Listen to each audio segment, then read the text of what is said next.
Of the Judson Board of Trustees is hereby called to order at 6:30 p.m. I'm very pleased that you've taken time to join us this evening. As the Judson Board of Trustees, we are here to set goals and policies and oversee the management of the district. We are responsible for approving budgets, contracts, personnel appointments, and to listen to the reports from the superintendent. We are not here to make administrative or management decisions pertaining to the daily operations of the district. This is the responsibility of the superintendent. In compliance with the State Government Code on Open Meetings, tonight's agenda has been appropriately posted. We've established a quorum, and I will call roll. Mr. Macias. Present for the next 4 years. Mr. LaFoille. Present. 4 years too. Miss Eaton. Present. Miss Canoyer. Present. Thank you for last evening. Miss Rodriguez. Present. Miss Pashal. Present. And I'm Melinda Salinas. And we also have our superintendent, Dr. Carl Montoya. And present. And we will start with item number 2, fiscal year 2018 budget preparation workshop. Madam President, members of the board, again, this is a continuation of program reviews and budget preparation as we look at for this coming year. So at this time, I'll turn it over to Mr. Jose Elizondo on the budget preparation piece. Thank you, Dr. Montoya. Board members, tonight, what we're doing as part of the budget preparation is we asked, as y'all may be aware, TASB is doing a compensation study for the school district and doing a comparison of what we pay our employees versus other districts and the market as well. And Cindy Clegg from TASB is here. She's going to present a PowerPoint of where they are so far, what the compensation study involves and where they are thus far. So if y'all wouldn't mind, she's going to come to the podium and present her PowerPoint. Thank you. Good evening. Can you hear me? Okay. I'm actually here I am not the person doing the pay study, but I have been with TASB HR Services for 35 years, and I have done a lot of these. Thank you. And I've worked with Judson before. And as a special bonus, because especially for you new board members, one of the standards on duties of a school board member for training is that school board members understand the basic concepts behind pay structures. And of course, as you know, that's by far going to be your biggest budget decision that you have to make. So this workshop, which is to update you about where Luz Cadena is actually the consultant on this project. She had another board meeting tonight, so I am presenting in her place. But this is approved for training credit, so you will actually get an hour of training credit tonight, although I promise I won't be speaking for an hour. But by the time the whole study is finished, you will certainly have spent that much time. So I'm going to pass around a sign-up sheet. And when you're finished, if that would just make its way back down to me, we will get your first hour of training credit for you new board members in your TASB record. And thank you for accommodating my schedule since I'm driving back to Austin after this. One of the things, so just a little bit of background for the board members who have not been through this before. Judson ISD, like all the large school districts in San Antonio, and frankly, most of the school districts across Texas by this time, has a what I would call a market-based pay strategy. You have pay structures for all of your employees. You have about 6 or 7 different groups of jobs in different pay plans that is designed to position you competitively in your local area job market. Most job markets are geographic more than anything else. And of course, San Antonio area is very intense because there are so many districts within a commuting area of other school districts. The board's role is to, so it is this, some of you probably not had time to read your whole policy manual yet, but when you do and you come to policy DEC local, that's the policy that governs your local pay systems. And essentially what it says is that the superintendent recommends a system to the board, and that means a model and a structure for that. And the board every year approves that. Tonight I'll be talking about our review and updating of that system. And then the big decision that the board has to make in the budget process is how much to spend on employee pay raises versus all the other budget items that you have to balance and consider. So the superintendent recommends a system. The superintendent will recommend an amount in the budget as a line item for pay raises for employees. And I'm going to talk to you about kind of what's behind those numbers and how we go about that. But one thing I want to tell you about Judson is that Judson has really been a leader in the state in terms of adopting and keeping up with market-based pay so employees will be paid competitively. We helped Judson ISD build the first market-based pay plan back in, I think it was about 2000. And the district has been very diligent about, on a very frequent basis, annually or every 2 or 3 years, going through a review of that process and making the small adjustments that are needed to maintain your position. We did the last big comprehensive review in 2014 and just a small maintenance project last year, and then this is another maintenance project.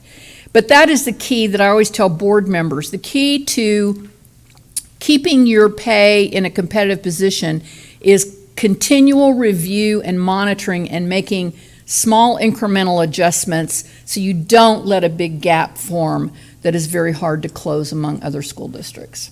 And you're in pretty good stead. So let me get to the good news. First, the process that we go through, the first thing we do is collect data. We conferred with the administration about issues, hard to hire jobs, changes that have happened since the last thing, things that we need to really zero in on. We collect a snapshot of all the district employees at the time we start the study. So a few months ago, I guess, we got a download of all the current employees, what they're paid, what their duty calendars and job titles are. And that's the database on which we model various adjustments to your plan, different kinds of budget scenarios for pay raises, and that's the basis for the cost estimates we will give you for your budget deliberations. It does not include health insurance or benefits. It does not include any staffing changes you may make during the budget process. It is just pay increases for the continuing or returning Judson ISD employees. And I should mention at that point that we work with districts throughout the budget process to run whatever models, and we'll work with your staff to come up with a plan that will be affordable for your budget. Then the biggest part of this process is our market pay review. We gather the best source data we can. If some of you are not familiar with TASB, we do the biggest annual salary survey of all the school districts in Texas every year. So it's current year pay data, and we get very good participation from San Antonio.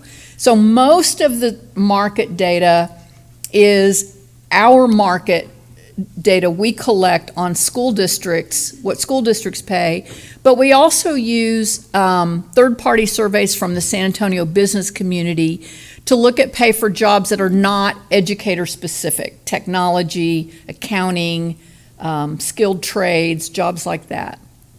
And then we go through a process of matching your jobs with the jobs in our survey as they are described and defined. And we call those the benchmark jobs. We can't match every job, but we match most of them. So it is a benchmarking process. We then build models where we see room for improvement. We want to keep your entry wages competitive. We want to keep your pay ranges, which is the key tool that you have in the district. The main part of your pay plan is the range that provides the guidelines for minimum to maximum pay for each job. We align those structures with the updated market, and then we model different employee pay adjustments. If there's individuals that may be out of line, we may recommend added adjustments for some people. who look like they are too low for their time in the job, and then adjust all of the other employees. So the basis behind all of this and what we're aiming at and what the goal of your pay plan is to recruit and retain talent, to be able to draw good applicants and get your choice applicants to accept your job offer to come and work for Judson ISD. To do that requires a four-pronged strategy. You've got to maintain external equity in your pay plans, which means alignment with the market. You've got to keep internal equity between employees who are doing the same kind of work, and within the career pathway that you have among your jobs. You have to invest, and this is where the board comes in. You have to be able to invest enough money in pay raises on an annual basis to keep up with your peer districts. And then maintenance, which is what we're doing here. And Judson has been very good, as I mentioned, about the maintenance part, because we're aiming at a moving target that never stops. And all of your competitor districts are going through the same exercise that you are going through. So one thing about market strategy to understand is that we do value experience. We do value tenure to Judson ISD. We value skills and abilities, and that's the reason there's a range. That's the reason that your employees are not all paid one rate for doing the same thing. That range is for experience. But to have a competitive pay system, a market-based pay system, you've got to have a compressed range. You've got to have parameters that set how low you will pay relative to the marketplace and how high you will pay relative to the marketplace. So we call these control points of the pay range. They're referred to as the minimum rate, midpoint rate, and maximum rate. And it's that midpoint where we try to keep you aligned closely with the what's commonly referred to as the going rate for a job in your area. So when you look at market data, and I'll show you some slides here in a minute that illustrate this, we're not looking for everybody to be like right 100% of market. There should be some below and some above. We just want to keep them in an appropriate range. Generally, we try to flag jobs that may be more than 10% above or below, and then that doesn't mean that's inappropriate. It just means we go in and look, are they brand new to the job? Is it because they have a different duty? Is there a reason for it that is justified? And if there's not, and they're very low, then that's where we would recommend an added adjustment. So when we talk about the market, these 11 districts are the districts that we use as the comparison group for Judson ISD. This is the group of districts that we've been using for many years to manage change and keep you aligned with this group.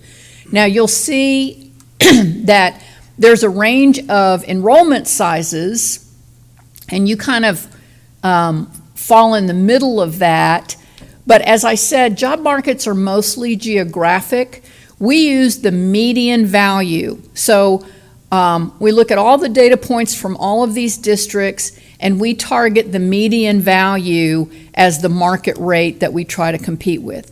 So it's not a real high bar and it's not a low bar. It's kind of the middle. But one of the things it does is it neutralizes any extreme lows or highs, which I can tell you from experience, extreme lows or highs are not necessarily related to district size at all. But it's the middle value. So let me start a little bit with your teachers, the demographics of your teachers.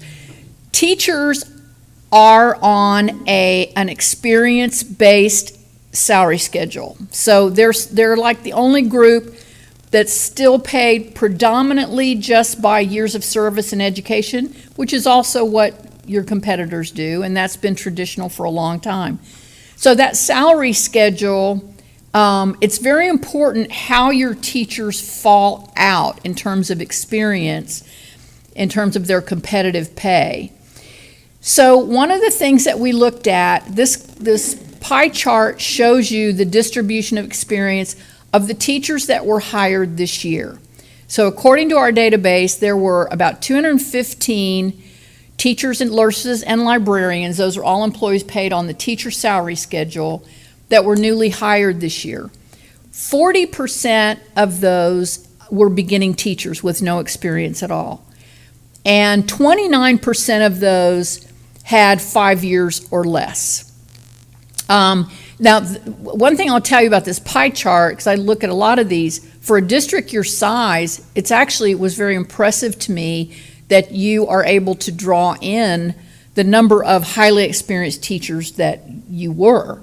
The biggest or the most intense mobility period for teachers in terms of changing jobs is in that first 5 years.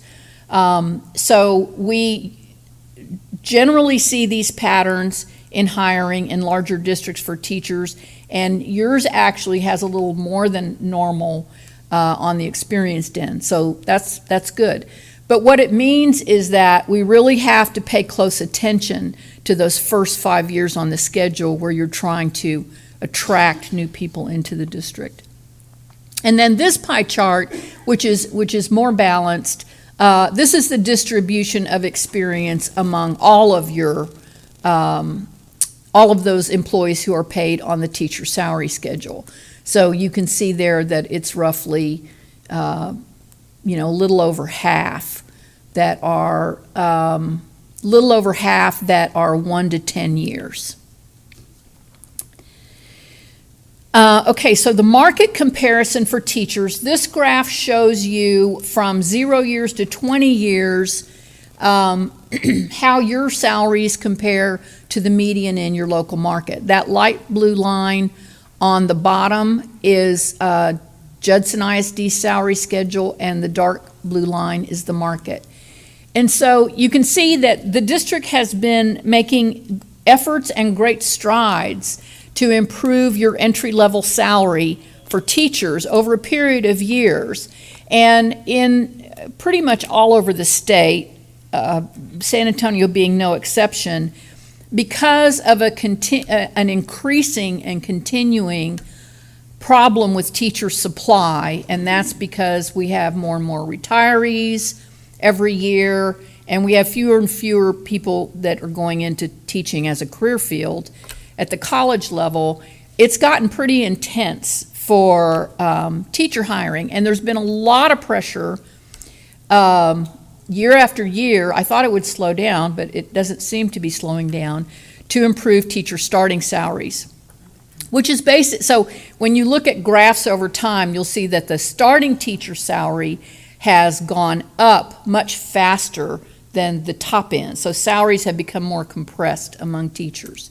And I fully expect to see the same thing in this area as we're seeing elsewhere next year as well. But what this graph shows you is that you're very close to the market in your beginning teacher salary, just a few $100s off. And you have stipends on top of that, which I'll show you in a moment. And then the gap gets bigger. It's not insurmountable, but it is growing bigger. And this is why, and I understand that you didn't have a pay raise last year, or this year you didn't give a pay raise. So whenever that happens, and that's, I'm sure, you just couldn't do it with the budget, you lose some ground. So anyway, that's our goal, is to try to narrow that gap as much as your budget can afford. And this is the detail. I won't go over this too much, but this just kind of shows you the range of starting salaries out there. They go from, at the 0-year salary column, from $46,500 in Comal up to $52,700, almost $53,000 now out in Southwest.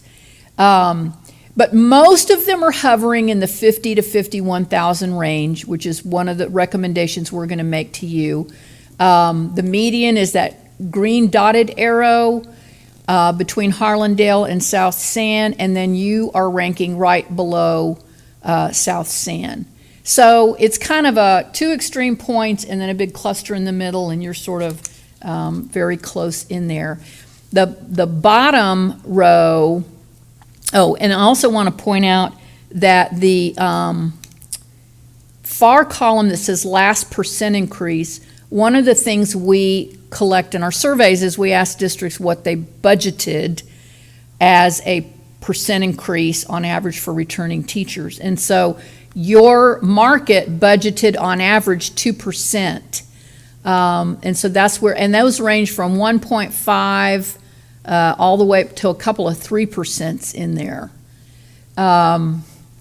So that's the investment part that I mentioned. And you can see that the gap kind of grows as you go along the scale. So there's a little room for some improvement there. Stipends is also a big part of teacher pay as shortage areas intensify. And this shows for different teaching fields, the most common teaching fields that stipends are paid. This is what Judson pays. This is the median of what your district pays, and then the last column is how many of the total 11 actually pay a stipend at all. So you can see that for a master's degree, everybody's pretty much in the same boat. Judson, some teachers, what we call an emerging trend, it's not a majority practice. Right now it's 3 out of 11, but statewide, more and more districts have been either paying more for a master's degree in a subject area or only paying for master's degrees in subject areas. And that's just because there's research out there that shows that is really what correlates with effective teaching, is having a degree in your content field. Secondary math and science, you're matching the market. Special ed, you are equal or above the market. Bilingual, you are right level with that, and that is the most common stipend across the state that districts pay for. And then ESL, you're just a hair below that. So one thing to notice is that in secondary math and science, which has been a steadily growing stipend field every year we do our study, but there's still just a little under half of your peer group that are paying extra for those, so you get an edge there. So these are just some of the incentives that we survey and how you compare men or teachers right on the money. You look very strong with how you compensate your department chairs. I don't know if you even have elementary department chairs, but I guess not. So our key findings here on this part is that, as I mentioned, you didn't provide a pay increase this year, and so that kind of hurts you in the market group.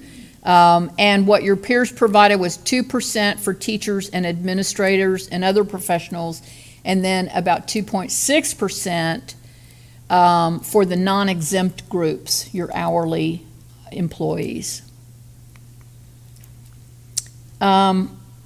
As I mentioned, you're below the median pay levels, your most competitive starting salary, and your least competitive at year 15. However, you're within 5%, so some of these tables and graphs can sort of make it look more dramatic, but you're a few $1,000s away, but it's a gap that can be fairly easily closed.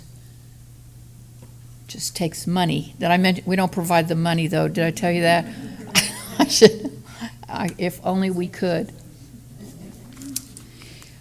So your stipends are competitive, and our recommendations for the teachers, and where we're at in the study now, Ms. Cadena has done some modeling. She's completed the market analysis.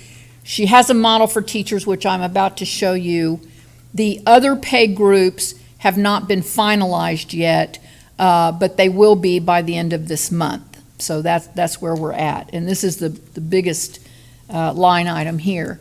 So we have two models that were developed at the request of the administration for a 3% and a 2% general pay increase. And in both models, we're going to recommend increasing your teacher starting salary. Model 1, which is the higher cost model, increases your starting salary to $51,500 from $50,000, $51,500. Provides all of your continuing teachers a 3% general pay increase. Now, that 3% is not applied to individual salaries. It's in all cases, when you approve a budget for pay raises, and you'll say 3%, 2%, whatever, that adjustment is applied to a standard base rate. For every other group besides teachers, it's the midpoint of that pay range, which represents market pay. And for teachers, we just use the market salary for teachers. So the 3% model, if that's what you approved the budget for, would equal a $1,650 pay increase for all of your 10-month teachers. That would be adjusted if calendars are different.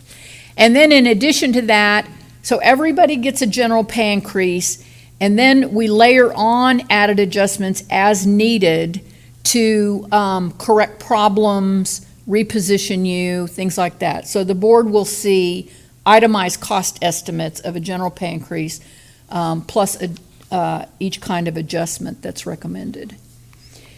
So this is a very busy slide, and you may not be able to read this, but the reason this is up there, I'm trying to show you the process by which the model is built. This is actually a worksheet that shows how teacher salary schedules. The old traditional way, which Judson has been away from for a good long while, and kudos to Judson for that. It used to be that salary schedules remained fixed, and you would just read down the column.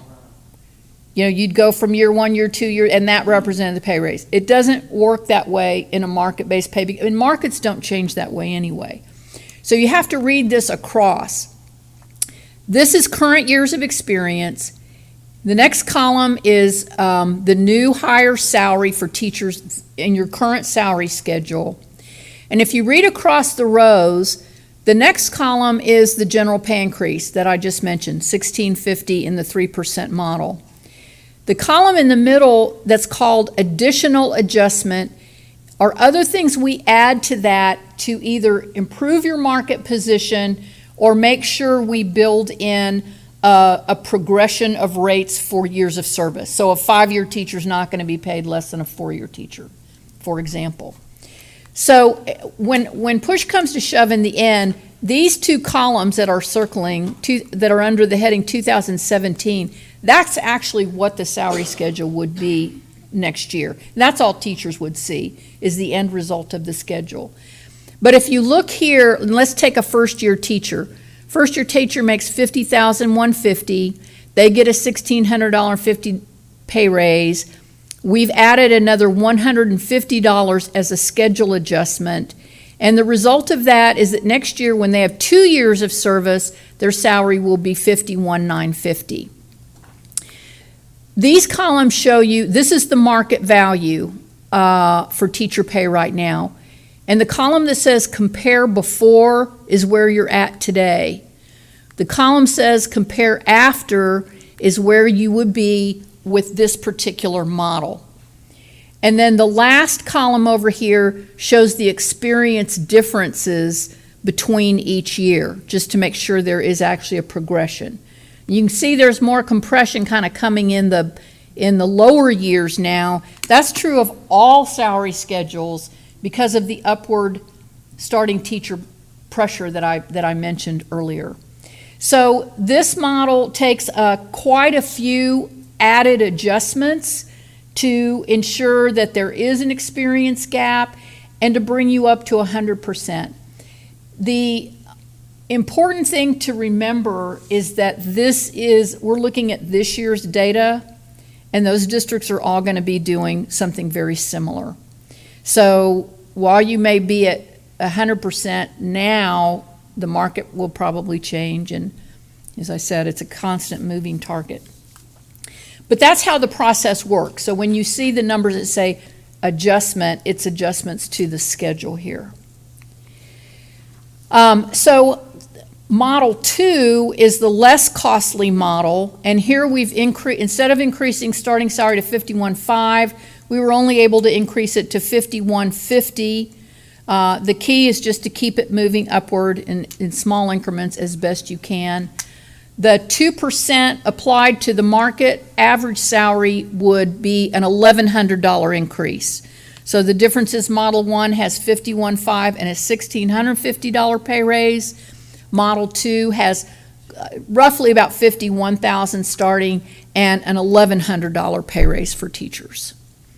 It also has additional adjustments for market competitiveness, and this is kind of what that would look like. So you can compare, you can see we don't get quite up to the 100% on this one, and it's about the same experience differentials as Model 1. So the big difference is just the cost and, of course, the starting salary. Another recommendations that Ms. Cadena is making with the teachers is to consider adding a $2,500 stipend to teachers with a master's degree in their subject area. As I said, that we don't even know what the cost of that would be, and it's just a point to consider. As you saw, there's really only 3 districts out of your peer group that are doing that right now. It's just something we see as kind of an emerging trend. So the market compare, so that's the teachers, and I'll show you the cost estimate at the end. The non-teacher pay groups, you have, so basically many years ago, I think, we broke like jobs that had common career pathways into different pay structures. So these are your different pay groups. So it means that every one of these groups has their own unique grade and range structure for that bunch of jobs. And for some of these, like technology, for example, and probably auxiliary, we would look at more school and non-school market data than for the educator jobs that would pretty much all just work in school districts. So this shows you the number of jobs we benchmarked in each group, and that means job titles we could match to external data. And this is the average of your pay practices. So we look at pay structures, we also look at pay practices. When we look at pay practices, what you are paying your incumbents in those jobs today, these are the group averages. So out of the 22 jobs in district administration that we could match to reliable survey data, overall that group is paid 97%. So about 3% below 100% of market.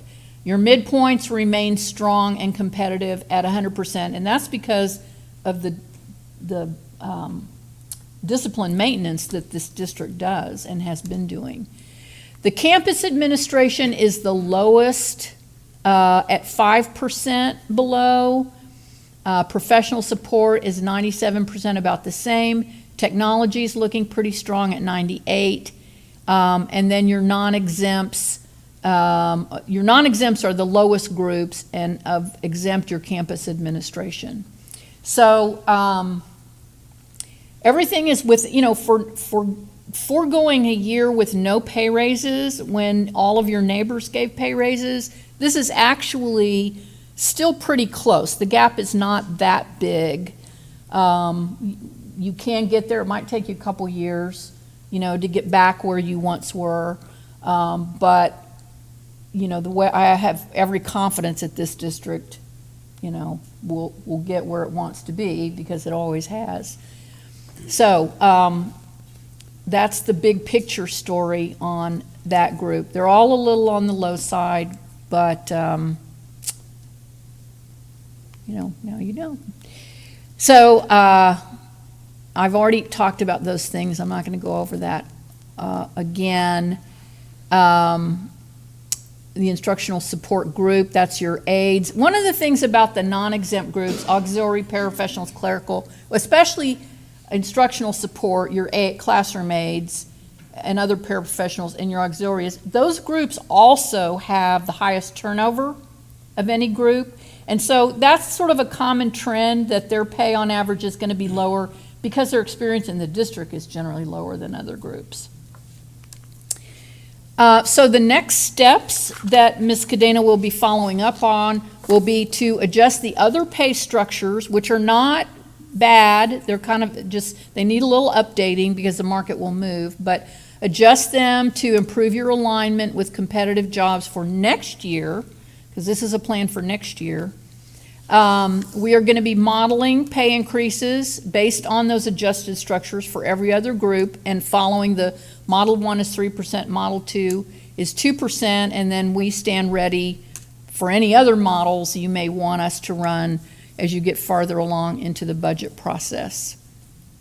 We will also be reviewing pay equity internally, and may recommend additional adjustments if we see the need, to make sure that everybody's paid at least the minimum of their pay range. We don't want anybody paid below that. We make sure that pay is equitable with whatever model you choose to adopt for teacher pay. We run an equity check against the teacher model for all of the teacher career pathway jobs that also require educator certification. So instructional coaches, specialists, campus administrators, to make sure, because those plans are separated, that nobody would fall below what they would make if they were a teacher.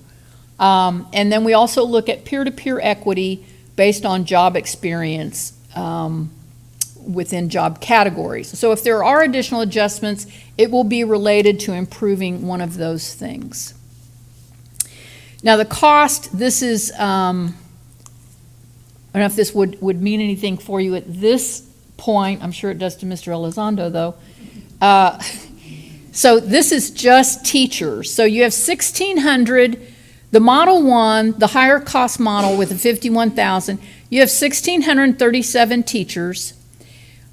All of those would get a range. 2 of them were above the maximum we set. That's neither here nor there. All of the teachers would get a $1,650 pay raise for $2.7 million. And those adjustments in the schedules that you saw in the additional adjustment column, 1,221 teachers would get those additional adjustments to build an experience progression or to get your schedule up where it needs to be. That's going to add another $500,000 for those added adjustments. So this particular Model 1, although the general pay increase is 3%, that's the total. With the added adjustments, it really comes out to almost 4% in terms of total cost for the teachers, $3.2 million. This is how much you spend on teachers now.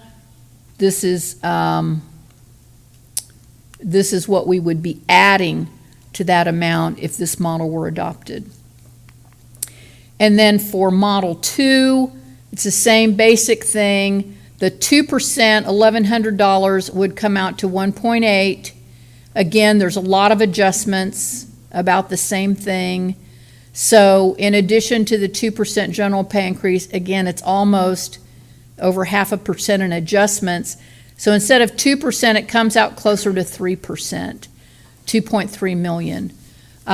So there is considerable difference between Model 1 and Model 2.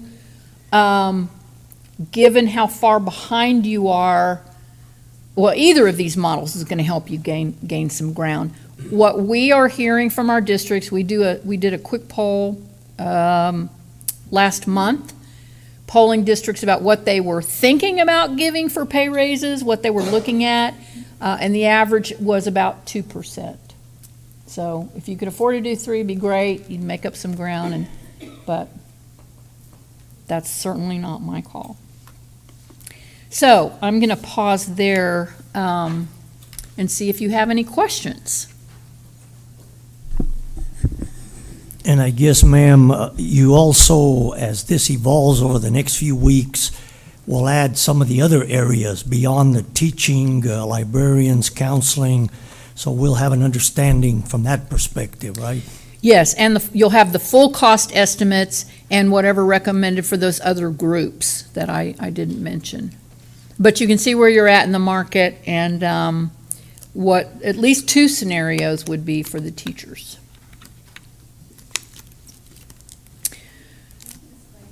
So if there are no other questions, if the sign-up sheet has gone around, oh, yes, ma'am. I'm sorry. Are there, let me see, does this allow for bonuses for teachers, No, bonuses are not, this is just base salary. base salaries? Yeah. So cost of living, Well, cost of It living is sort of, the general pay increase of 3 or 2%, whatever the board settles on, that is to cover cost of living. It's to reward cost of living, continued service to the district. It's sort of the all-encompassing pay raise. Cost of living has been running a little under 2% the last year. okay. So even if they're, so it's tied in with a pay raise, like, okay, I Yeah. guess what I'm trying to figure out is, when I was in the Army, even when we didn't get a raise that year, we would get our cost of living allowance raise. So No, it's this- not separated like It's not that? separated. It's No. just one raise. Okay, It's the amount right, that is All what you will inclusive. decide, but it's one adjustment. okay. Thank you. I just wanted to get an understanding. I almost felt like stopping you throughout. There were several questions I had on several of your points. One thing is that you've been here many years. I've seen this presentation. It's always a very thorough presentation. Thank you. But I always get the feeling that we're being positioned to be competitive, but it hasn't alleviated our turnover rate, and our turnover rate is extremely high. And so I don't know if that's kind of accounted for, but it's made me think we need to be more than just competitive. We need to really position ourselves to identify where the leaks are and why we're seeing this continual high rate of turnover. And so based on that, you'd mentioned about our district being on top of things by having maintenance done, but the last one we did was in 2014.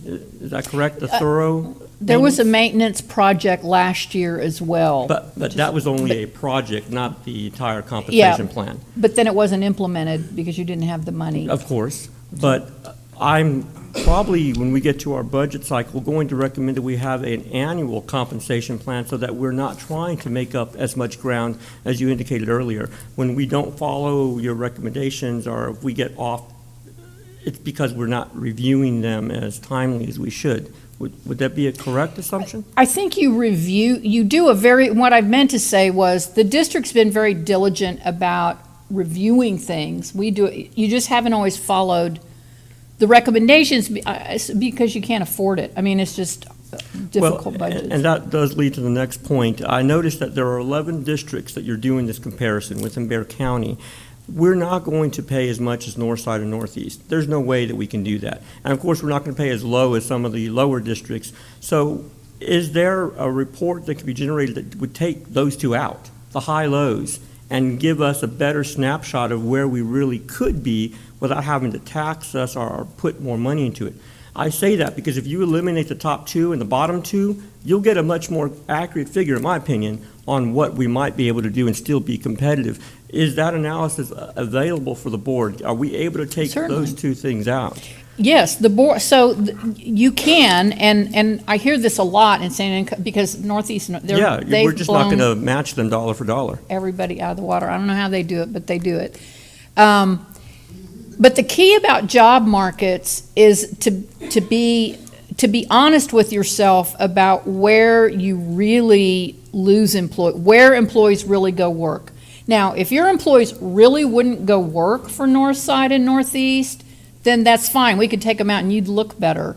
But if you really do lose people to those districts and that's a viable competitor, I mean, your competitors are your competitors, then it wouldn't really be helping you to exclude them. Well, But and the I- data is definitely available. I see your point, but both perspectives could be helpful, and we do lose employees. Right now, we're about to embark on an audit of HR to determine where some of these rationale for why they're leaving us so that we can take some steps in implementing strategies to retain our employees. So my next question was, the compensation for teachers that are coming from Northside, or from Northeast, or from wherever they are, I understand that there's inequities that occur, that we're actually paying a teacher that comes in from outside the district as much or maybe even more than if you had the same employee with the same amount of experience. Is that inaccurate, or? I don't, the way I understand your plan and placement strategies, that shouldn't happen. Well, and certainly as we do our study of compensation, we'll determine if that's occurring or if it's not, or where we're having an issue with that. But that is a complaint that I regularly hear from employees, that someone comes in and they're making as much as they are. And it could be because we didn't do anything as a district and they're coming in a certain salary range. So just trying to get ahead of that. You mentioned the 5-year mark being a high mobility area. So one thing that I've asked administration to do is to prepare a plan that earmarks more funding in that 5-year area. Because I see where you're saying put funds here for 9 years and so forth to equalize things. But if we're going to be strategic, and I don't know if that's part of the plan for you to help us build a strategic plan, or just a plan that will maintain competitiveness. We need to be strategic, and so why would there be no recommendation for that 5-year where we are constantly losing those experienced teachers to other districts, where we're paying more at year 5, year 6, year 7, as opposed to any other recommendation? Because the recommendation is a flat 2 or 3%, if I recall that correctly. So With adjustments to the schedule. So Sure. yes, that would be more strategic, and that's definitely something that we do want to help you with. And we're like the hired Sure. technicians to help you accomplish your goals. So the answer is yes to all of those things. This is very preliminary, so I don't know, if there's been conversations about that. But certainly, if you're having severe teacher turnover, and that the first thing is what you said, know where your turnover is and where they're going, and whether it's pay, because it's not always about pay. Exactly, yeah. So getting the facts and understanding that's the first step. And then, there's a lot of strategies, and we help districts. It doesn't have to be a plan that looks just like this. It could be. Well, and what happens is we see this plan, and the board has dialogue on this plan, but I truly want to see something that looks strategic and that is earmarking dollars to a retention effort for experienced teachers. Obviously, we know experienced teachers helps the classroom, but it also actually helps our fellow teachers, which you know that because you have experienced mentorship within for professional development and so forth. When I saw the slide with 40%, we're at 0%, that's significant. I know you said that it's a line, That's normal. but that is significant to me, and that I think is part of the issue. So we need to retain our experienced teachers, and I'll still say, Dr. Montoya, I would like to see a plan that looks at that 5, 6, 7, 8-year mark in building some retention strategies so that we can say we're doing the best we can to retain that level of experience in the district. And then you did mention something about the 11 groups that I mentioned within Bexar County. Is this plan, are we able to look at it with comparable sized districts? And I say that because, again, perspective. So we're looking at everything within this geographical area, which is good. But with various sized districts, you see this disparity of compensation. But when we're looking at exact districts in terms of enrollment, I think we're also seeing what they're paying. And mind you, when I went to the TEA website, I put in by tax rate, I put in by size. So that way we're not looking at districts our size that have a higher tax rate and obviously they're going to have more resources.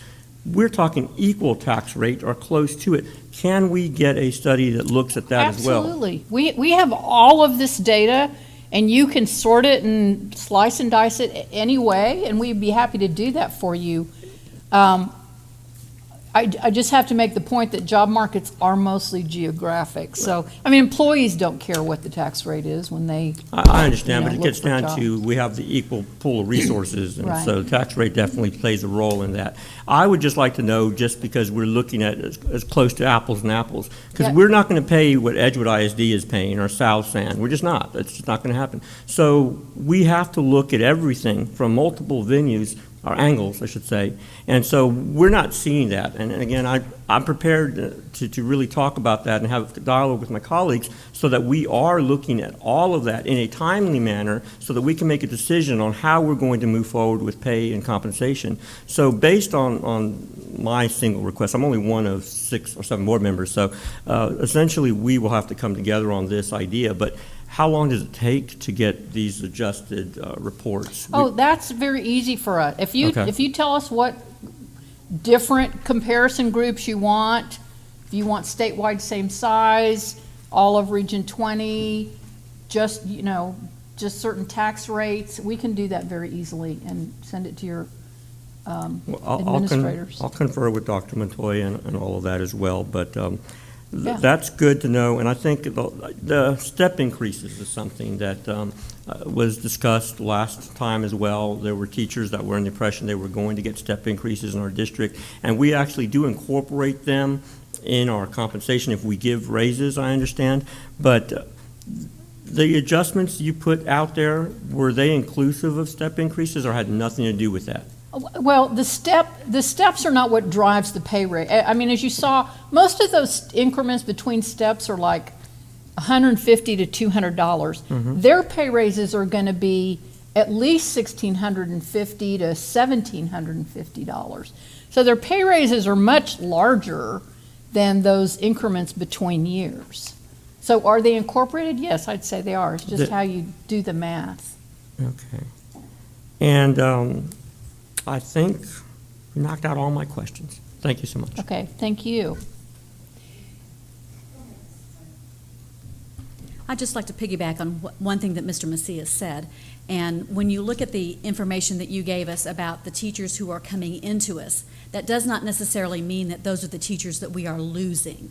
So that vast number of teachers with 0%, the brand new teachers, might perhaps be replacing the older, more experienced teachers who have retired. So I think it's crucial when we look at what you're talking about, do we need to put a bump at year 5? We need to know what our turnover is. Where's that coming from? Is it 5-year teachers that we're losing most predominantly? Is it 10 years? Where's the mark where we're losing? And then what can we do in terms of pay to achieve retention there? And I will also echo what you said, it's not always pay. It's Yeah. not always pay. When you look at where our teachers are going, for the most part, they're going to districts that pay the same or even less than what we pay. So we've got to look at not just compensation, but what are the other benefits? What are the other reasons teachers are leaving us? Is it insurance? Is it the boss? Is it their coworkers? What is it that's causing them to leave us? I do think that's a good point, Ms. Canoyer, and I hadn't thought about breaking down the turnover rate per experience rate, because we see the whole thing throughout. That's a great point. Thank you. One of the things that I'm not sure if the district does it, of course, but exit interviews. Even if we were to go back about 2 or 3 years and contact teachers that have already left and just give them just 2 or 3 questions, nothing extensive, to ask 2 or 3 very important questions. The first one, why did you leave the district? And hopefully they'll be honest. And I think that that'll give us a very good picture of why some of the teachers may be leaving. And then what tools are we using as a district for recruitment? When you speak about the teachers coming in from other districts that may be coming in at the 5+ year mark, what are we doing to recruit them? Are we offering them, of course, I'm sure they're not taking a pay cut to come in, so what is the incentive? Things like that we need to look at. And definitely on the school taxes, as a real estate agent, I can tell you, those 2 districts you were talking about, Mr. Mercedes, they pay some pretty high school taxes. I would just like to add that as we continue to research or to explore pay raises, potential pay raises, I know I've heard quite a bit, at least this year, that we have such a high turnover rate, we have a high turnover rate. I'd like to see the comparison to the other districts. Do we really have a high turnover rate, or is it pretty average? And like Ms. Canoyer mentioned, I know Ms. Paschal and I were talking, Schertz gave a 3% increase last year, and they're still below Judson, and we didn't give one, but yet we lose quite a few teachers to Schertz. So yes, it's not just about pay raises. Thank you.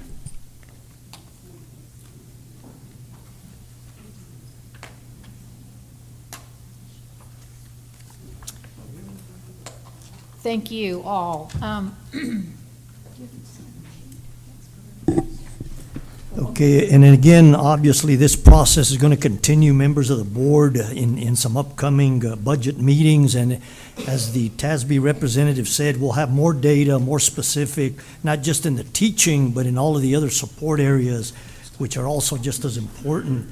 The next area that we want to share with you is the program review. Tonight, a couple of areas. Obviously, this process will continue we'll share other areas, but tonight, the first one is the child nutrition, and I guess Dr. Fields. Yes, sir. If I could call Miss Janet Daniel to the podium at this time.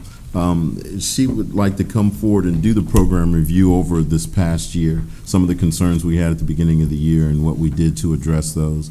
I would tell you at the beginning of the year, we experienced a change in departmental leadership, and Miss Daniel has done a yeoman's job.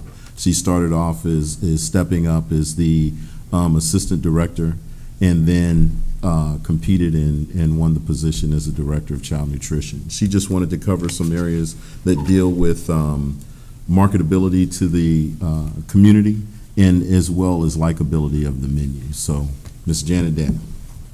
Good evening. I'm Janet Daniel, and I'm your child nutrition director.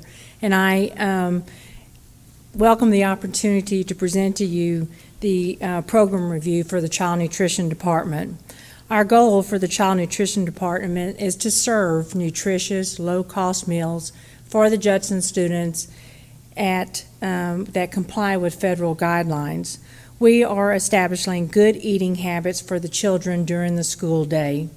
Although there are a host of child nutrition responsibilities, there are 3 areas that I would like to concentrate on in this year's program review that were concerns for our department at the beginning of the year. As you know, Judson has free breakfast to all students at all levels. And we were concerned about our dip in student participation in the breakfast program for the school year 15-16, where we averaged participation about 7,942 breakfasts per day. In prior year, we were at over 8,200 breakfasts per day. And we applied for a whole grain waiver with the Texas Department of Agriculture, and that is who governs our program, is this Texas Department of Agriculture. And we applied for a whole grain waiver, and we were applying for a few selected breakfast items, one of which was what we consider a signature breakfast item, and it was an item that was made from scratch, and it was made with whole wheat flour. And it was noticeable that we were losing student acceptability with that product. And when we applied for the whole grain waiver and we were granted that waiver, we were able to change that particular product to an enriched product that had that we saw a substantial increase in participation. The recipe was reformulated, and it is what we are using today. And we were allowed a whole grain exemption also for flour, tortillas, biscuits, and pancakes, which are all popular items with the students. Currently, we have seen an increase in participation by 354 breakfasts per day, and as of April 17th, we are serving over 8,375 breakfasts per day over prior years. So we're very pleased with those outcomes. Our next item that we wanted to improve upon, and that we felt like we lacked some visual appeal of our menu and our nutrition content of the menu. We had a online menu that was plain Jane. It was pretty generic, and we recognized that we needed a little bit better marketability of that menu, and staying on trend with that. Of course, improving customer satisfaction, whether it be students or parents, we implemented a digital software called NutriSlice for 16-17, which included a system where we could get it on the EO smartphone. Everybody's got that. The tablets or computers. It has a mobile app for students and parents, and so that they can access the school menu to review their menu choices for the day. Now parents and students can see the nutritional quality, They can see the calorie count, they can see an actual photo of the product, and so they can make their choices for the day. School nurses have access to the carbohydrate content of every food item offered on the school menu, and it helps with their management of the diabetic students. The consumer rating feedback has allowed our department to stay ahead of student preferences and act upon any item that gets a low rating. We have a 1 to 5 rating, and students and teachers and parents do go in there and look at those items, and they do rate. We also, with Nutri-Slice, installed some secondary campuses, some digital screens so that students could see what was being served in each line, so that they could make their menu choices. They could go to that line, and then they could make their choices and go through that line. And also with that digital display, we had the school logo, we had school colors, we had school mascots, so they were individualized, and nutrition tidbits. So they did get a little bit of nutrition education in there. And lots of the photos of the food is of our actual food products, and as we go out through the year, we upgrade and update our photos for our products. Another concern we had was office space. Office space for the administrative staff was an important issue at the beginning of the school year. We have added positions of district dietitian and training coordinator, and while both positions were a great asset to our department, our current office configuration did not allow for new offices or increasing the actual footage. And of course, we are going to be adding new kitchens and outgrowing some of our administrative, and so we were looking at being overcrowded and operating outside of our normal office space. So we needed some space for monthly manager meetings, weekly committee meetings, and some training meetings. So to act upon those issues, we updated our space by doing some office sharing, setting up the district dietitian with the assistant director with adding a desk and a storage and a telephone and internet. Our training coordinator is definitely out of her realm as far as she's in the break room, and we did a custom modular furniture to kind of give her the privacy that is needed, and including a telephone and internet. We added some rectangular style tables so that we could be used in different configurations according to how many people we may need to be in the training room. It doesn't hold as many people. It went from about 10 to about 20 people, so we are going outside of the actual child nutrition department and looking at other areas such as the annex that is right next door where we can set up for meetings, and then the central warehouse. I appreciate your time today, and at this time I'd open up for any questions that you may have of us. Yes, ma'am. Thank you, Ms. Daniel. I don't know if this is something you can answer, maybe you can. It's an issue that I think is probably all over, everywhere, in every school in the United States, but the amount of food that kids throw away, the amount of food that's wasted. I know that there are federal guidelines that you have to follow. Once that food is put on that tray, even if the kid hasn't touched it, like an unopened carton of milk, does it have to be thrown away? We have different solutions for that, one of which is an offer versus serve, so that the student will take only what they plan on eating. Our guidelines do require that the students take a fruit or a vegetable. And we also have sharing tables to where if the student takes an item that they know that they're not going to eat, we have a sharing table, which can include milk, but students do not have to take milk if they're not going to drink milk. So we do have a sharing table.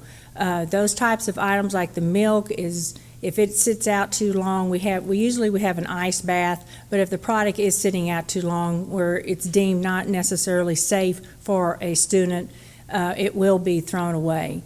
But we do have sharing tables that the students can put that there, and offer versus serve. And of course, always trying to improve what we're serving so that students will eat what they are picking up. But in reality, that doesn't happen always. So a lot of food gets wasted. Are there any other solutions? Well, let me ask you this first. Do all the campuses have sharing tables? Primarily the elementary. Elementary? Uh-huh. They all do? I'm not going to swear that they all do, but we try to accommodate sharing table as best as possible, as many campuses as possible. It depends on the space, too, of the campus, if they've got the space to put like an ice bath or something like that. So, in our efforts to prevent as much food waste as possible, we do try to make improvements with our food, and we serve the best quality of food for our students, which is our main concern because these students are our customers, and we do want to have customer satisfaction. And so each year we make efforts to improve upon our food presentation, our food, our menus, our staffing, as far as their attitude towards students. And all of those efforts, Ms. Bashaw, are being made every year. That's good. And I see improvements. Uh-huh. But they're, of course, just like anything Yeah, else. but, you know, we have all seen children that have not had a vegetable touch their lips in the Yes. last 10 years. So to them, we try to appeal in other ways. Mhm. So, And one more thing. I don't see anything here that addresses, there was a vehicle that I saw. I knew it was a child nutrition vehicle because it was wrapped. What's the benefit of that? identification and to show that we have non-production kitchens, and those trucks do transfer food from the central kitchen there, and it's an identifying. You'll notice it's on our supervisor automobiles, it's on our front door. It's just kind of our motto. Thank you.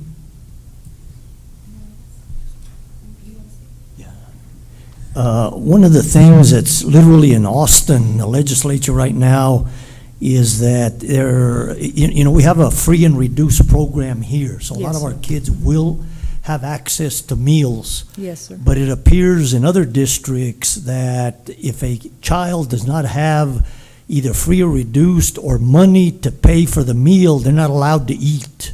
And so I just wanted to tell the board that we want to make sure that our students will have access to food, even if they're not on the free and reduced package, that if they don't have the money to pay for a meal, that we're not going to let them walk away from not eating. So, that's something that's important because they're working on a bill in Austin literally right now to force certain districts to make sure that kids can eat whether they have money or not to pay for the meal.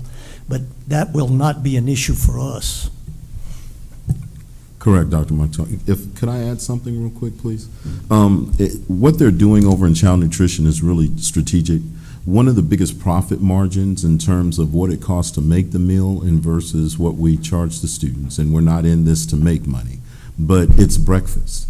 So that change in this whole wheat pig in the blanket that turned into the flour pancake that they really enjoy really increased and allowed us to get more money back. They operate in the black. All of the vehicles that they purchase, all of the food that they purchase comes from what they charge the students. So it's not like we really come back to the district and take that out of the central fund. So it was really imperative and important that they were able to increase the amount of students taking advantage of the breakfast in the district. Dr. Montoya, I'd just like for you to check on those kids that, there are kids that are being, I don't know any other word to use besides humiliated. Okay. And I'm talking elementary school. They just don't deserve that. It's not their fault that they don't have money in their account or whatever the case may be. If more training is needed for the people that work, serving the food, those are the ones that have that tendency. And those to- efforts are being made also, Yeah, too, I heard, Ms. Michelle. I appreciate that Yeah. because I just saw it this week. In addition to the training, though, if a student comes up and they don't have the funding, if it's a federally, ran, we can't just gift the food. But we did talk to Dr. Montoya earlier today. We are coming up with ways to get with Mr. Elizondo and see if we can come back and charge the district for those later. So we're going to lift that restriction of if you don't have it in the last week. So. Well, they are able to charge meals up through May, and so there are efforts being made to make parents aware if they need lunch money. That's why we've got the online app and parent portal, and also any type of a notice that parents can get. But efforts are being made for the unpaid meal debt. But it is district funds, so we need to be prudent with district funds. Mhm. I just wanted to tell you thank you because I eat breakfast at Hartman with my grandson. And I usually eat on Tuesday or Thursday, but my son-in-law eats breakfast with him every morning that I'm not there, and we appreciate it. We appreciate that website, too. Thank you. Oh, well, thank Yeah. you. Thank you Thank so you. much. I Mhm. appreciate that, yeah. Food is good, though, isn't it? Compared to the Army, it's good. Kids don't know what they missing. Thank you. I'd just like to say that I'm a member of a group in Universal City because my particular district covers Universal City. And there has been some concern expressed about some students in particular who live in Universal City that are not part of our school district, who over the summer are not going to have access to their free and reduced lunch the way we do it, where every student can come to our schools and get a lunch as long as we're serving for our summer schools. And I just want to say that that's a wonderful thing that the district has started doing, and that's crucial and very important. And there are businesses trying to step up to fill that need there. But the fact that we're able to do that is something wonderful. And I just want to make sure that everybody knew we were doing that. Yes, ma'am, we are. Mhm. Thank you. And then the next area for program review is our chief, and this is with the police department.